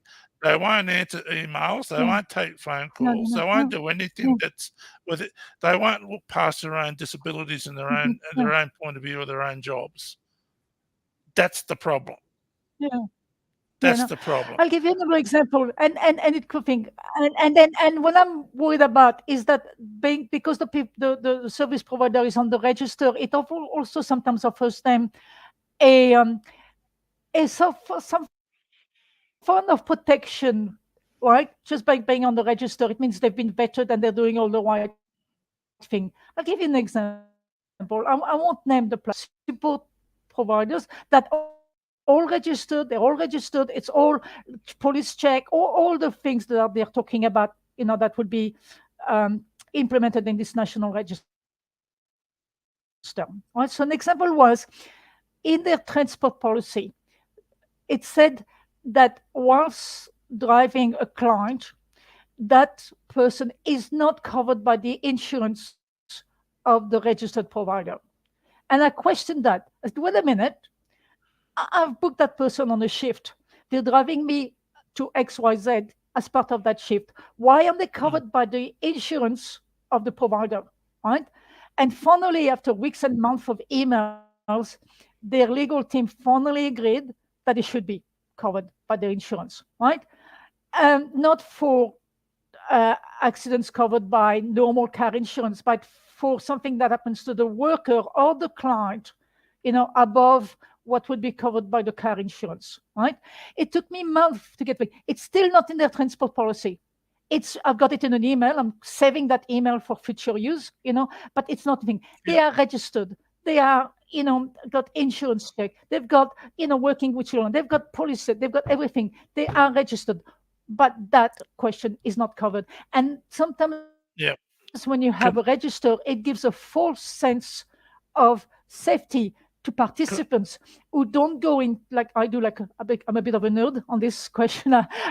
It's maybe too many questions, but you know, it gives a sole sense of protection to the participant. That person, that service provider. Therefore, it should be fine. They should have insurance. Blah blah blah. I should be safe. Well, no. No, can I And I just could give you respond to what countless you of just? other examples like that. Can I just You know, respond to what you I said? think this is why I'm With worried. You can, know, yeah, with the yeah, sure, insurances, you go through the insurance companies. Now, if you're driving a personal vehicle, like your family car, and you're using it for a business, and you have an accident, then you're yeah. not covered. If you're on like Panadine Ah, Flight, y- yeah, sorry, yeah, there's a yeah. distinction between Yes, a but private the use platform and I'm business using use. says that yes, But that comes yes, from the insurance companies. yes, That's not from the I government. understand that, Jeff. But that's so no, no, no, it is because the service provider that is legitimate use declares itself as an employer of service providers, so of support workers. So they're not independent support workers as such, but they are a platform that employs support workers that are then booked for thing.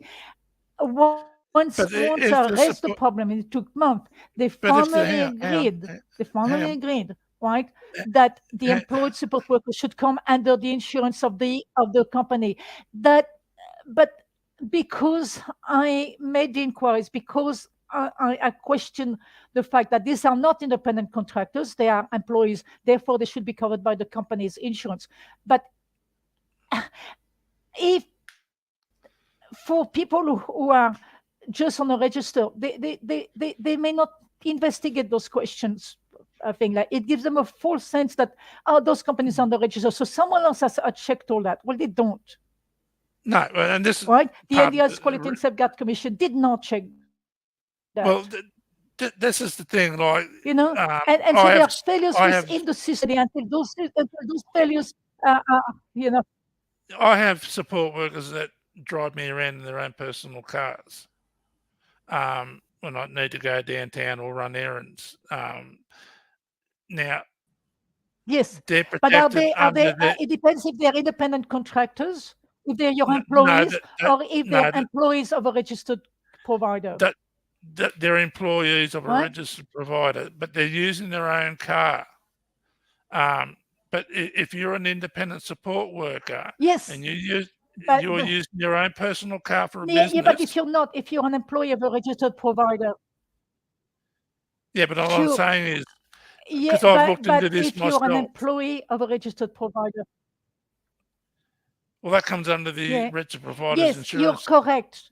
I'm talking But about what if you're using an employee of a registered provider, well, that comes under Chris. You'd know that will come not an under. independent Uh, contractor.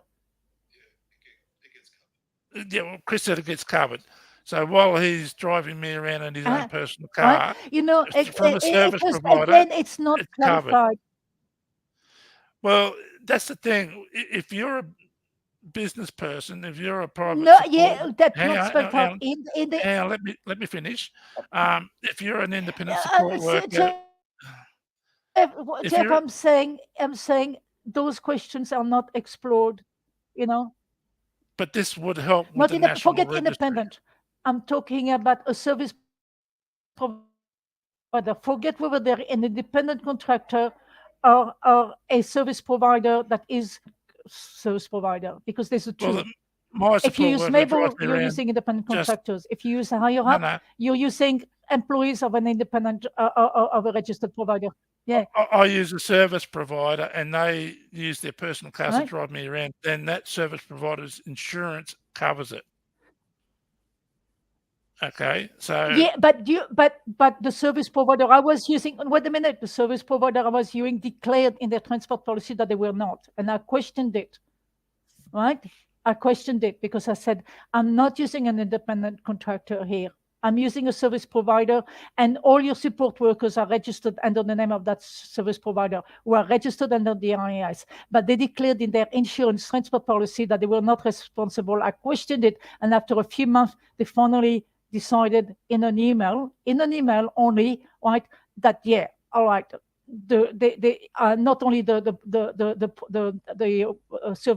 provider, the worker would be covered for workers' compensation and so on, and I would be covered under their public liability. But that is not in the policy, and yet they're registered. Right? They're well, registered. that's So what I'm saying yeah. is, when a person, not every participant can go. Yeah, but you've gone into those questions. You're hosting a YouTube program. You're clever enough to think not every participant can do that. And so what I'm saying is, having a national register doesn't always give you protection, of all those questions, unless you know how to ask the questions. And even at the moment, so again, without proper legislation, without proper other thing, it may give people a false sense of protection, Oh, look, I understand what you're right? saying. Because they're not Yeah, backed up. They're not backed up okay. Yeah, they're not backed up. You know. yeah. Look, I understand what you're saying, but when I was looking into Mm. insurances, I contacted 5 different insurance companies, and I asked that specific Yeah. question. Yes. If I have a Yeah. support worker Yeah. that's driving me around, independent support worker, um, Yeah. and Yeah. they have an accident, am I covered? Sure. And they said, They if are it's a they're they responsible. they Yeah. said if it's a private car and they're using it for business, no, you are not covered. Yeah, If it's yeah, registered as a they're business not covered. car, That's right. You have to you keep, are yeah, covered. yeah, right, right, yeah, right. So that means that would have to be in a register as well, and you can see it can't be kept Yes. simple because it has to No, but capture that's all what I'm these saying. sort That of different insurance question, not just. Not just a checkbox saying, "Have you got insurance?" But what kind of thing? Are you an employee of a registered thing? Because, for example, like, are you an employee of a registered provider, or are you an independent conductor, or are you this or that? And it has to be, they have to have those checks and balances. It can't be kept simple.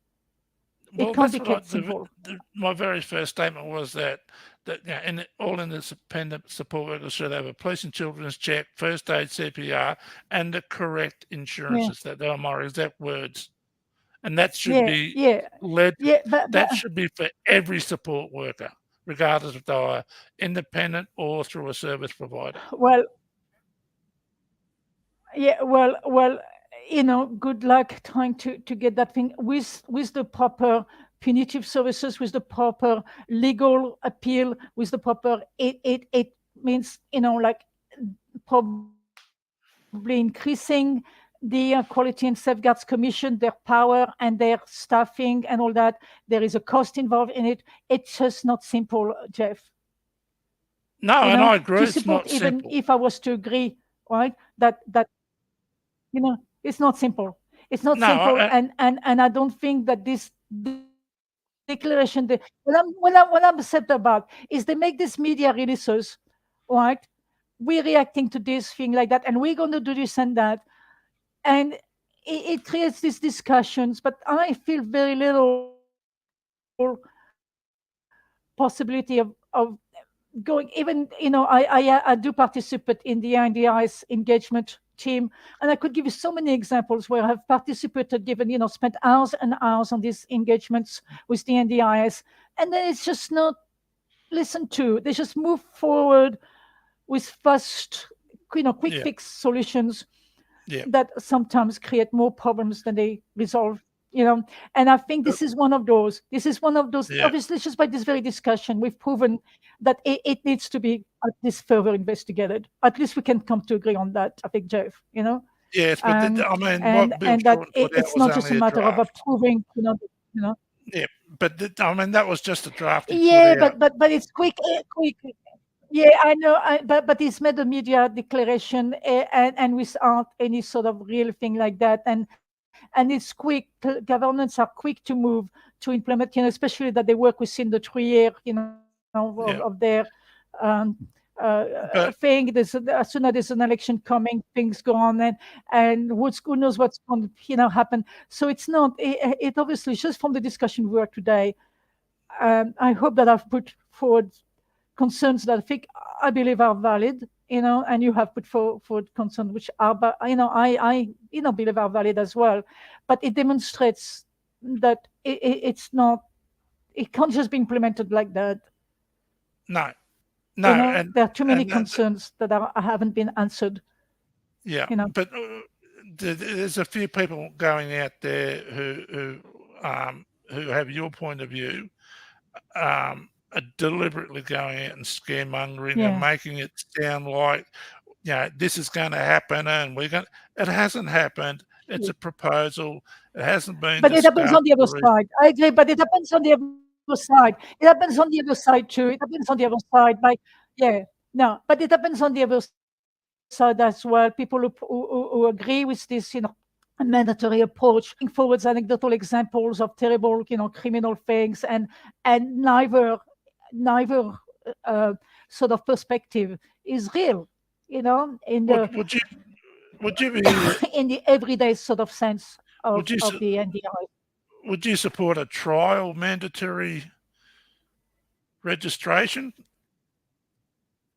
to see how it went? No, You no, wouldn't. no, You not just trial, because I would support no, because what happens during that trial if I want to employ somebody who's not registered and I don't want to cut off their services. No, I wouldn't support that. so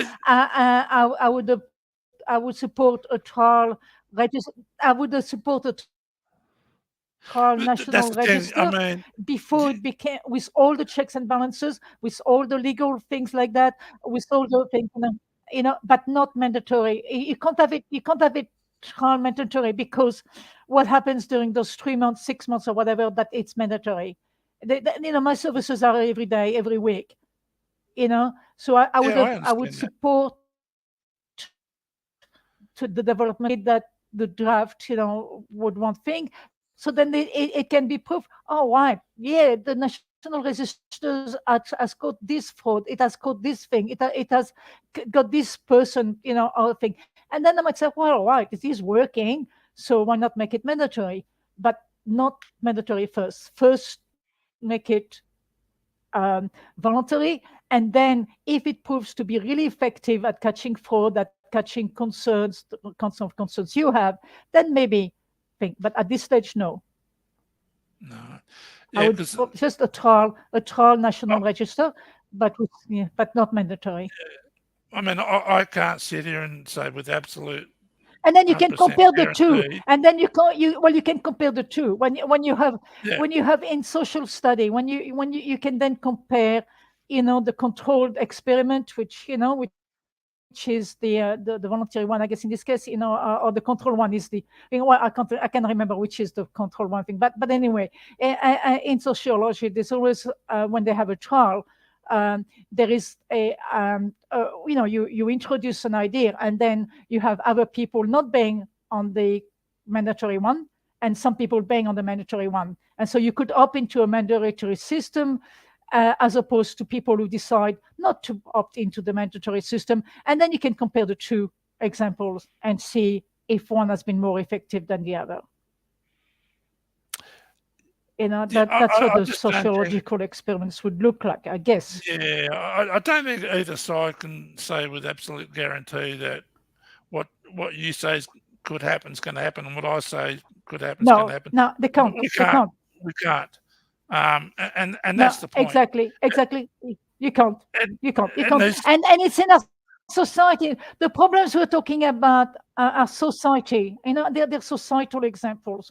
All the examples you give, they exist in all activities of society. mm, And we've seen in the Aboriginal community different trials, different thing, different perspective, and trying to resolve problems which are often historical and cultural, and trying to somehow have a one size fits all policy, which doesn't necessarily work. And it's sad, but it is yeah, the way of our society. you know mm, and that's why, no, I would not support a mandatory trial at this stage. I would support a trial of some sort, but with, obviously, as you say, we can't probably, and I don't know how long that trial would be before there's any kind of really indication that this is going to work. But again, that supports my thing. Why have it mandatory when you don't have evidence that it's going to work? well, Why you not don't have have it just on evidence the it trial won't basis, work. but an optional trial basis? That is, But I mean, there's no evidence yeah, that it won't work well, either, or that it yeah. will work. But that's the No, point. no, no. There's no, Because I but truly give do it, no, believe no, that. no, no, no. There isn't. So I truly believe having a national registry won't impair on a person's choice or control. It's just vetting the But people I who believe we it will. access. But I believe it will. But I believe Mm, it will. Unless that trial must be optional. That means you must want to opt in, where you would only be using, registered providers. You opt in, and there's already a system like that if you're agency managed, right? You can be yeah. agency Well, managed where every single one of your providers must be registered, right? They've already got that data, yeah, but Jeff. it's different in What has regional, that rural, and proven? remote areas. Well, In regional, rural, and remote areas, there's a huge lack of services, and independent support workers are vital in those areas. They really yes, are. sure. But Yeah, but not why everyone can't those? should be. It, it, yeah, not everyone should All right, be but then a if you support wanted, worker. You can't just employ someone well, because you okay, need can I ask you someone. why did you have to be? No, no, no, but no, of course. Why did you choose to be plan managed rather than being agency managed? If it's so important to you that all your providers are agency managed, right? Why did you choose to be? Why didn't you choose to be agency managed, where it would be then mandatory for all your providers, to be uh, NDIS registered, right? You could have chosen to be agency managed. You didn't. You chose to be plan managed. Why? Well, when I first went on onto the NDIS, I had 6 different LACs in 18 months. 6 in 18 months. I rang up the NDIA and said, "That's it. They're Yeah, useless. I don't yeah, want nothing to do with them." They said, "Well, you have to." I went, "No, I don't. You can't yeah. make me." They said, "Well, you have to have an LIC." And I said, "Well, I'm not using them. They're about as useful as boobs on a bull. They don't Okay. advocate for me. I don't Yeah. want to What? use them." And they said, "Well, what about a Hmm. coordinated support?" And I said, "Well, Yeah. what's that?" And they explained it. I said, "All right, I'll give that one last go, Okay. and then that's it." And the person I got was Yeah. fantastic. Um, everything I applied Okay. for the first 3 years on the NDIS, 100% of it was a knockback. Hmm. Everything I applied for was knocked back. And Okay. it wasn't until I got a coordinator of supports I started getting the services and the equipment that I needed. So that's why I'm plan manager, Okay. not agency, because I just All right. Okay. rejected So the that's a LACs.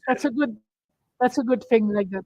So, so, but I would think that most people who choose to be self-managed is because they didn't want to have the limitations of agency managed people, which is where you have to use only registered providers, or they didn't want or didn't need, right, the intervention of a supports coordinator or a plan manager to manage their affairs, right?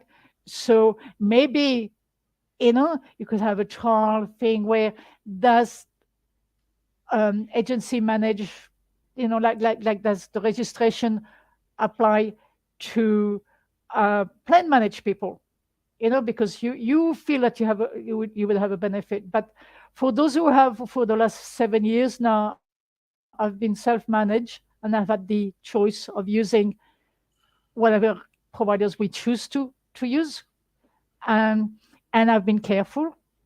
I've gone to the Australian Taxation Office. I've checked the BN registration. I've checked police. I've checked all of that. I've checked their insurance things. Anything like that. I don't feel the pressure to have that what I see as a step back to a more restricted thing of only using registered providers, right? But And even and I feel it self-managed should be a people choice. who are It should be there for even those who want to use it. even people who are self-managed, they still have guidelines and restrictions implemented by the NDIA. It's not just a free for all. True, and I observe those. Yeah, I Yep, observe those, but they're already there. They're but already many there. don't. Many don't. I can't just go. Yeah, but there are guidelines to monitor those things, because when you claim, you've got to keep your invoices, you've got to keep your receipts, you've got to keep notes on what services used, you've got to name up, like when I okay, so I don't know if you're aware of it, but when I go and claim on the portal, right, I put in the dates of the services, the amount, you put in the service provider's name. um, if you're using I'm not using the app. If you're using the app, you actually have to put the ABN in. But it's not intuitive that they have to have an ABN, because they can't, because some providers are overseas and don't have an ABN, right? So there's a bit of an option there, right? Um, and so you follow guidelines as you would, because you're self-managed, and you know what you can claim for and not claim. Oh, well, 99% of the time I know what I can claim for. So some are a bit iffy. Some assistive technology or some technology I use are a little bit questionable.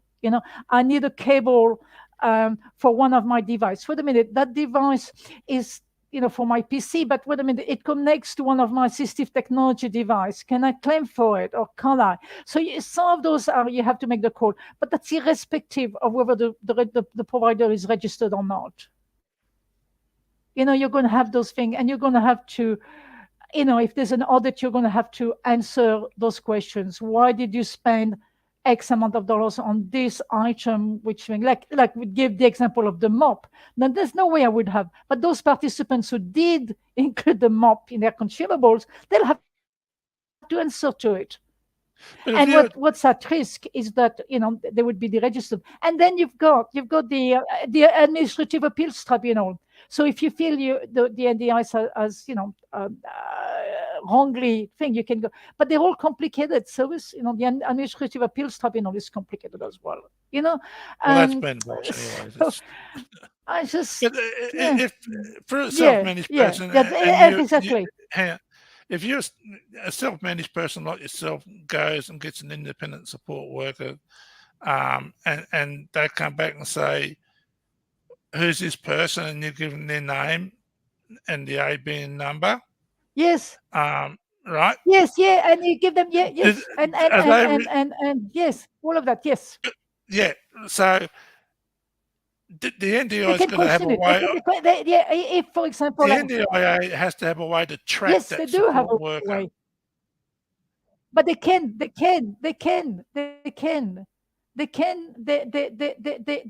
because through their ABN they are registered under the whatever assigned taxation office, and there's another agency that manages ABN, Australian consumer thing. So there's Australian consumer, there's ACCC, there's all kind of existing agencies, existing systems that thing. So I come back to the example of the support worker that had an ABN, that had insurance, that went from being on the platform to setting up her own company. When I put her ABN on the Australian Taxation Office tool, which decides is this person a registered independent contractor, or are they an employee, even though that person under the ABN, it came back that they were my employee.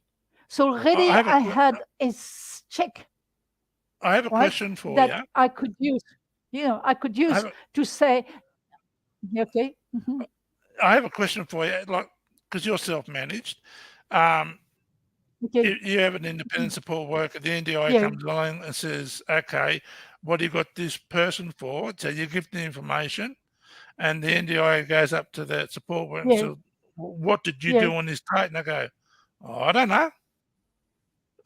Whatever yeah. Giselle says." So how No, can no, the no, no, NDI? no. Okay, so no, no, Like, no, doesn't work. It doesn't work like that. It doesn't work like that. It doesn't work like that. All right. And yes, there will be loopholes, even if they were registered. Even if they were registered, that could happen. Right? That could happen because no support worker is registered for only one service. My support workers, come. Sometimes they take me through no, some filing. Sometimes we go to an appointment. So they have a multiple tasking. Right? Again, I'm yeah, primarily use platforms. On those platforms, you've got what I call support notes. So when you hire the support worker, already yes, and there are service agreements that come into place. You're encouraged to do a service agreement. So already we seen the service yep, agreement, and we see the support notes, and you see the support plan. They're all on the platforms already, and then there are support notes for every shift. All that is already yes, existing, Jeff. Right? yeah, but that's There only are checks and balances for that are service providers, within not the for system, right? yeah, but For that's sure. only for When you support. come, That's only for service providers, not no, no, it's independent not, support no. workers. Well, it is. No, no. No, no, no. The service providers, are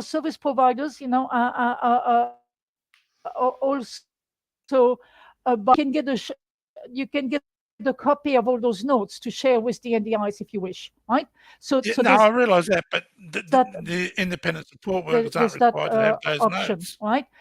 But like the computer guy, yeah, yeah. Yeah, so like your computer guy, But you you know, are, I am, right? right? I am required to have those notes. Yeah, I am in my own transaction. So every single transaction I have, every job, every service that is provided to me, for every single one, I note the name of the support worker, their ABN, right? The day of the service, the duration of the service, the amount I was charged, the claim, the date I claimed for the service on the portal, the PRN, which is the payment request number. That's the number that you're given when you make a claim, right? And then the date that I received the payment thing, all that. And so if I was thinking, I would be able to give to the NDI, this is what the support worker did on that date. It's got notes on the what services they provided on that day, the date, the amount, and I've got, of course, the invoice. On their invoice, they put in what they did, right? All of that is already provided within the existing system, Mm. So Jeff. what happens if you have Not a everybody sort uses of those records properly, right? no, and that's what part of the registry do is ensure that If there's independent a support workers questionable here, have okay. those notes, has those notes and that so they can follow what they're doing. But So if you self-manage, you can. But if but you can ask the support workers to put in their invoice, which is what I do. So, for example, if there was a support worker that I didn't employ through a platform, right, then I can ask them put those notes on your invoice, right? That's all it yeah, is, yeah, and but they would have what to is do it. that? And if So they don't do it, then it's up to me to say, well, bye bye, yeah, right? but what the point I was trying to get to was that They would still be they. All right, I give you again an example. No, if they could put anything on the notes, that's no proof that they've done it. And I have again another example. A support worker told me about it. Right, she was asked to do a job for. And of course, so many examples, and I never report them. If you were to report all those loopholes, you think that the NDIS will be chasing, 600,000 people, right? All right. So this support worker told me she was employed by someone through a registered ABN, right, as an independent support worker, and she was employed to do a service. What the person who was, and this is the participant doing the wrong thing, what the participant was doing, right, is double claiming. What they were thinking, they were engaging a carer which was supposed to stay overnight to look after them. And so she was claiming through another system for that carer, right? But then the NDIS participant, the support worker was saying that she stayed overnight. She didn't, but she was paid halfway, right? So she was claiming the full service for staying overnight, while the participant was claiming double claiming on another system for someone else staying overnight. They were doing that, and that someone got away with it because there were two different agencies, looking after the thing like that, and too many agencies involved, right? And they were getting away yeah, with it, and, Jeff, and and I know and they were all registered. I know The independent support workers registration have did done the not exact stop same this. thing. I know support independent support done the exact same thing. Yeah, and Said so they they could put had a two note. clients. Yeah, yeah, They had two clients something. All right, that they were doing or 24-hour they could support write a for. note. They could write. Yeah, there's nothing stopping a support worker and a participant, because participants are not just vulnerable people. They can be just as crafty, as any support worker, Oh right? yeah, They but could what I'm saying just is like in make a claim, write to, notes. We did this, and that.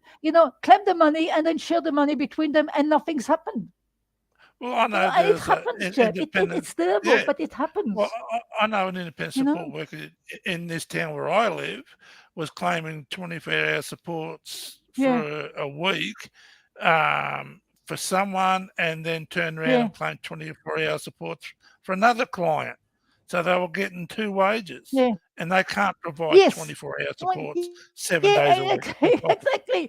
exactly. And I don't know that, think because you But how can't. do Of we course, you track can't. that? And that. There's got to be ways to track That's it. another question, but I don't. but I don't think that, unless the NDIS registered thing like that was also linked to Australian Taxation Office, was linked to my HK, was linked to all kinds of Yeah. other things like Yeah. that, it would be quite yeah, and they're not. Even this is what gets me all this. I don't see why, to me, the NDIS and my HK already should be under the one system. It I will be agree. so much costless to manage, we more efficient to manage, right?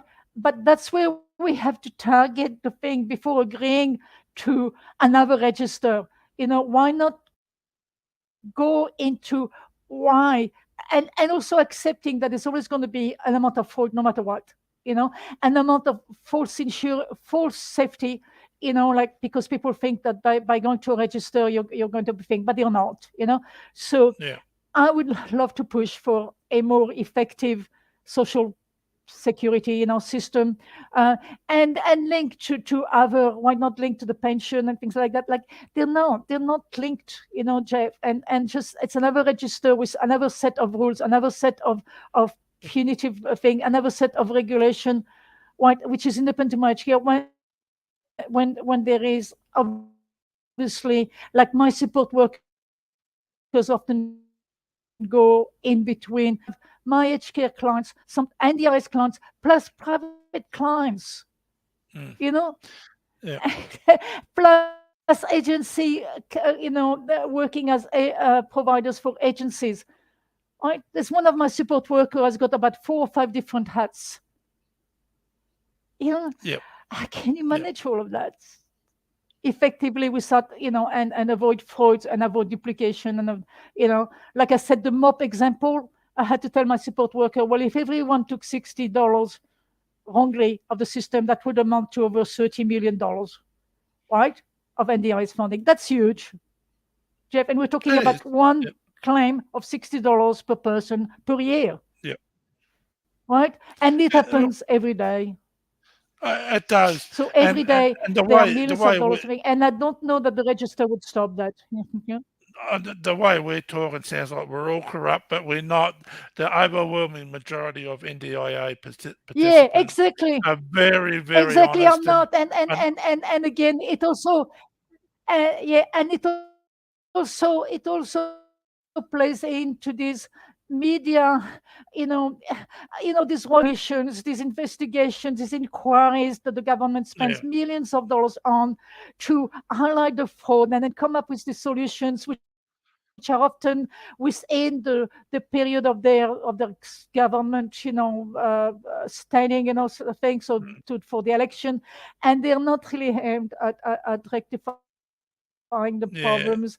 And like I said, there are so many people who are under my HK who should be under the NDIS, and I agree, agree for those people when people focusing, and rather than also answering the criticism of the NDIs, which is we provide, like I said, so many people with job, and most service providers and most support workers. I mean, it's hard to be a support worker. It's hard to go and work with different clients, and they're barely recognized. And it's not even yeah. an equitable system. Like, people who are independent workers can claim up to, thing like, like $65 or something like that for an hour, whereas people working like for higher up, they only get about $30.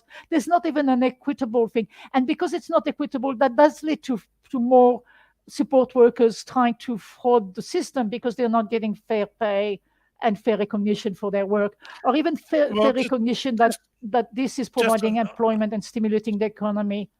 yeah. Well, just on that All of note, like that. with the pay difference between service providers, support workers, independent support workers, don't forget, service providers have got to pay Yeah, workers' comp, annual leave, sick leave, training, yeah, all that's got to be yeah, factored into yeah, all that of, cost as well. So yeah, independent support workers don't have those absolutely. costs. Yeah, yeah. So They don't have I don't those know. I costs, just exactly. But yeah. then, I agree. I agree. I just think at this stage, I agree. to me But personally, nothing is stopped. at this stage, I think a mandatory registry, I think it'd have more benefits than it would deficits. You know, Yeah, and and you're entitled to believe that, but you and I will, I still, I'm not convinced. Yeah, yeah, yeah, you and I will agree on a lot of things, but disagree on something, and that's perfectly fine. And I respect you. Um, yeah, when you yeah, first come to and my that's perfectly channel, we fine. talked. Yeah, yeah, Yeah, when you first came onto my channel last year, we talked about people over 65 getting on the NDIS, and I fully yeah, support it.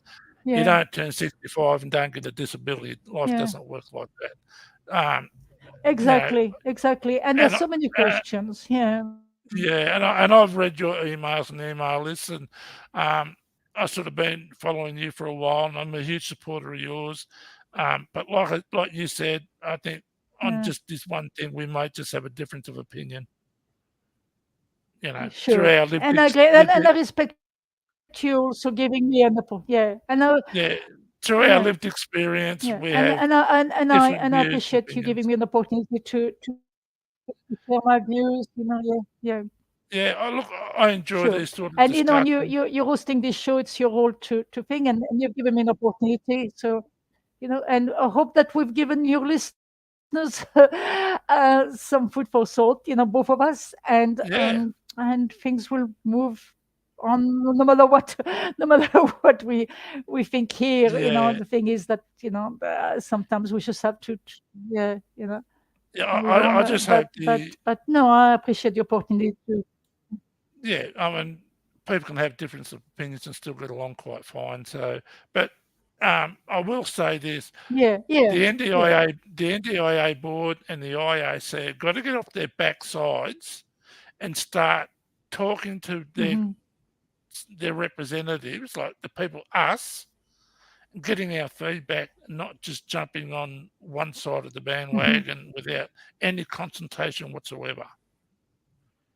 You know, there's Yeah, no consultation from the that's right. IAC and the And NDIA board. There's none. and I felt that was this thing with this announcement. Yeah, yeah. Yeah. Yeah, no, and politicians as well, including I love Bill Shorten. I think he's one of the better people. We've had, and I think for a long time, I think he's been quite strong on Yeah, disability services and so on. So things like that. But sometimes politicians are politicians, and they make these announcements, more as a reaction to solving a yeah, problem. But I'm afraid yeah. on this one, I think there's more thoughts need to be given to this idea. Far more Oh, thoughts on how absolutely. it's going to be. So, And I think we cannot I twist the mean, girl on I that, might, Jeff.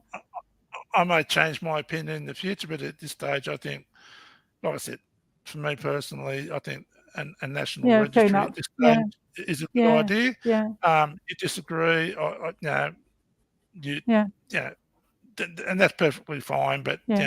And like I said, I agree with the national registry. Just the only difference I think between us is whether it should be mandatory or voluntary, and yeah, which left we'll see what the listeners have to say. Yeah, but I agree, and I understand where you're coming from too on why. Depends also on our experience, and just the fact that you're in a regional area, whereas I do have a little bit more choice here. It yeah. does inform our perceptions as well. So Oh, yeah, it does. Yeah, yeah. it's But different experiences. So that's exactly its life mhm. experiences and what we've seen and experienced ourselves. Um, but Yeah, yeah, and the way yeah, yeah, I just want to emphasise that the overwhelming majority of people on the NDIA are really honest, and they don't rort the system.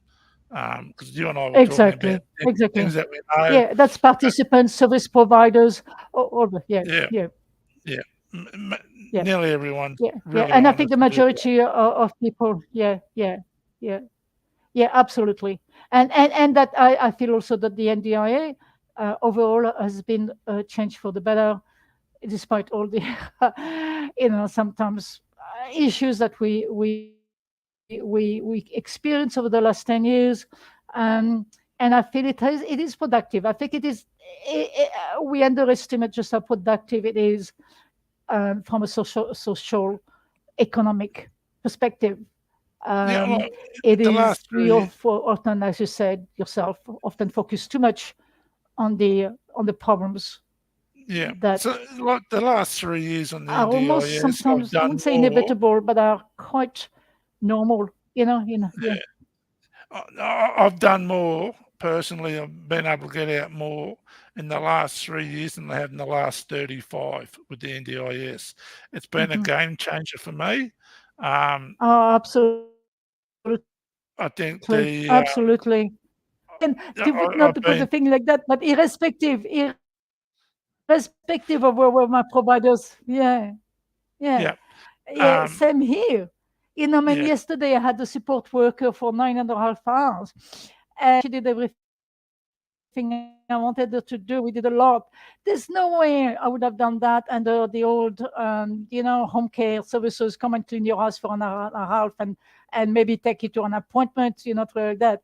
For 9.5 hours, we got through so much, but every single minute was used, thing like that, and it means that she gets money, which she will, pay taxes on, thing like that, and yeah, and there's no way that this can't thing, and irrespective of whether they're registered or not registered, it still has been a real fantastic um, change, for all of us, I believe. And yes, oh, it and has. sometimes I think the things that we we we yeah, we're critical about are to try and make it even better. So I think your Yeah. perspective is trying to make it better. My perspective is trying to make it better, but not lose what we've got.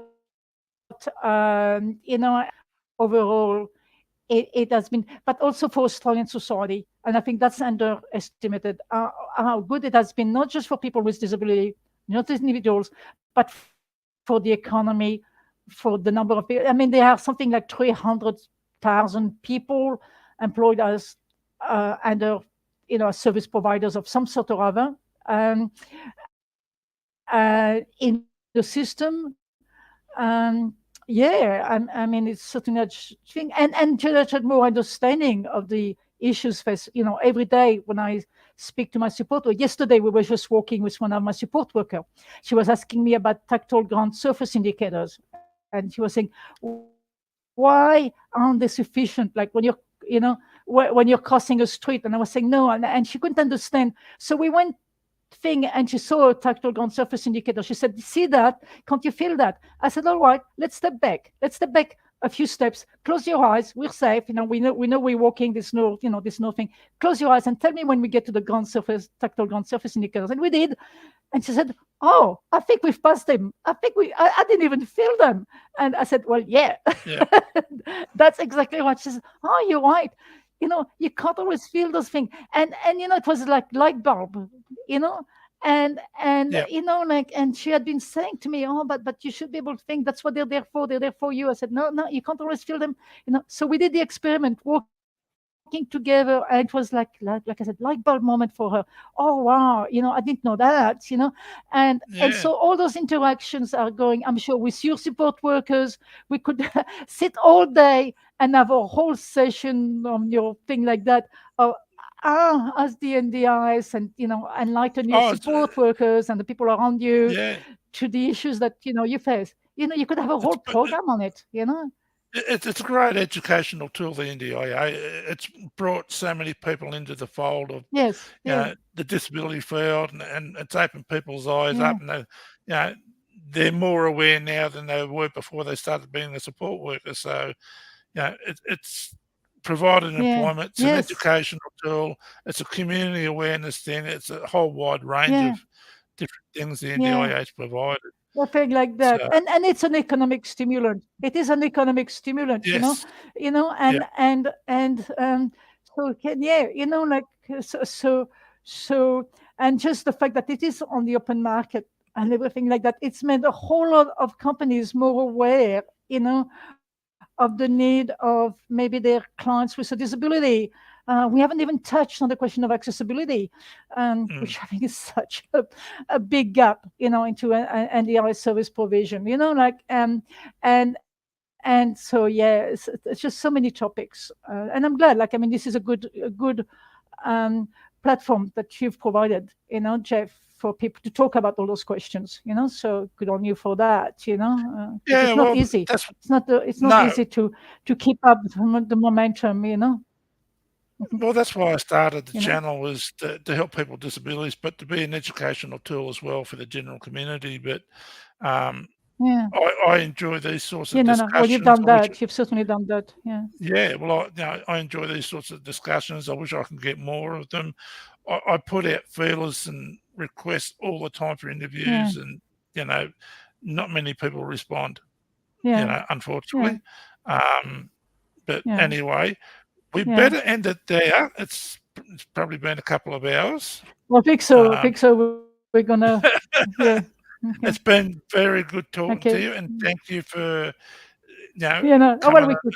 and Yeah. talking about You your too, side Jeff. and your point of view. I really do appreciate it. Okay, Yeah. all right. Thanks, Giselle. Yeah. I, And I I do appreciate the appreciate it. opportunity you've given me too. So thank you. Thank Yeah, you, Jeff. You thank too. you, Me too. Giselle. Thank you. Take care. Bye bye. Okay, bye. Okay, everyone. So that was a really good discussion for the last couple of hours.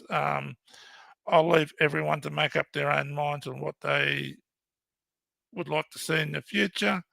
If people want to email me their points of views, or they want to talk about something, my email is blindadvocate007@gmail.com. And please hit that subscribe button. I need your support. All right, Chris, we might end it there today. Thanks. Okay, thanks, everyone.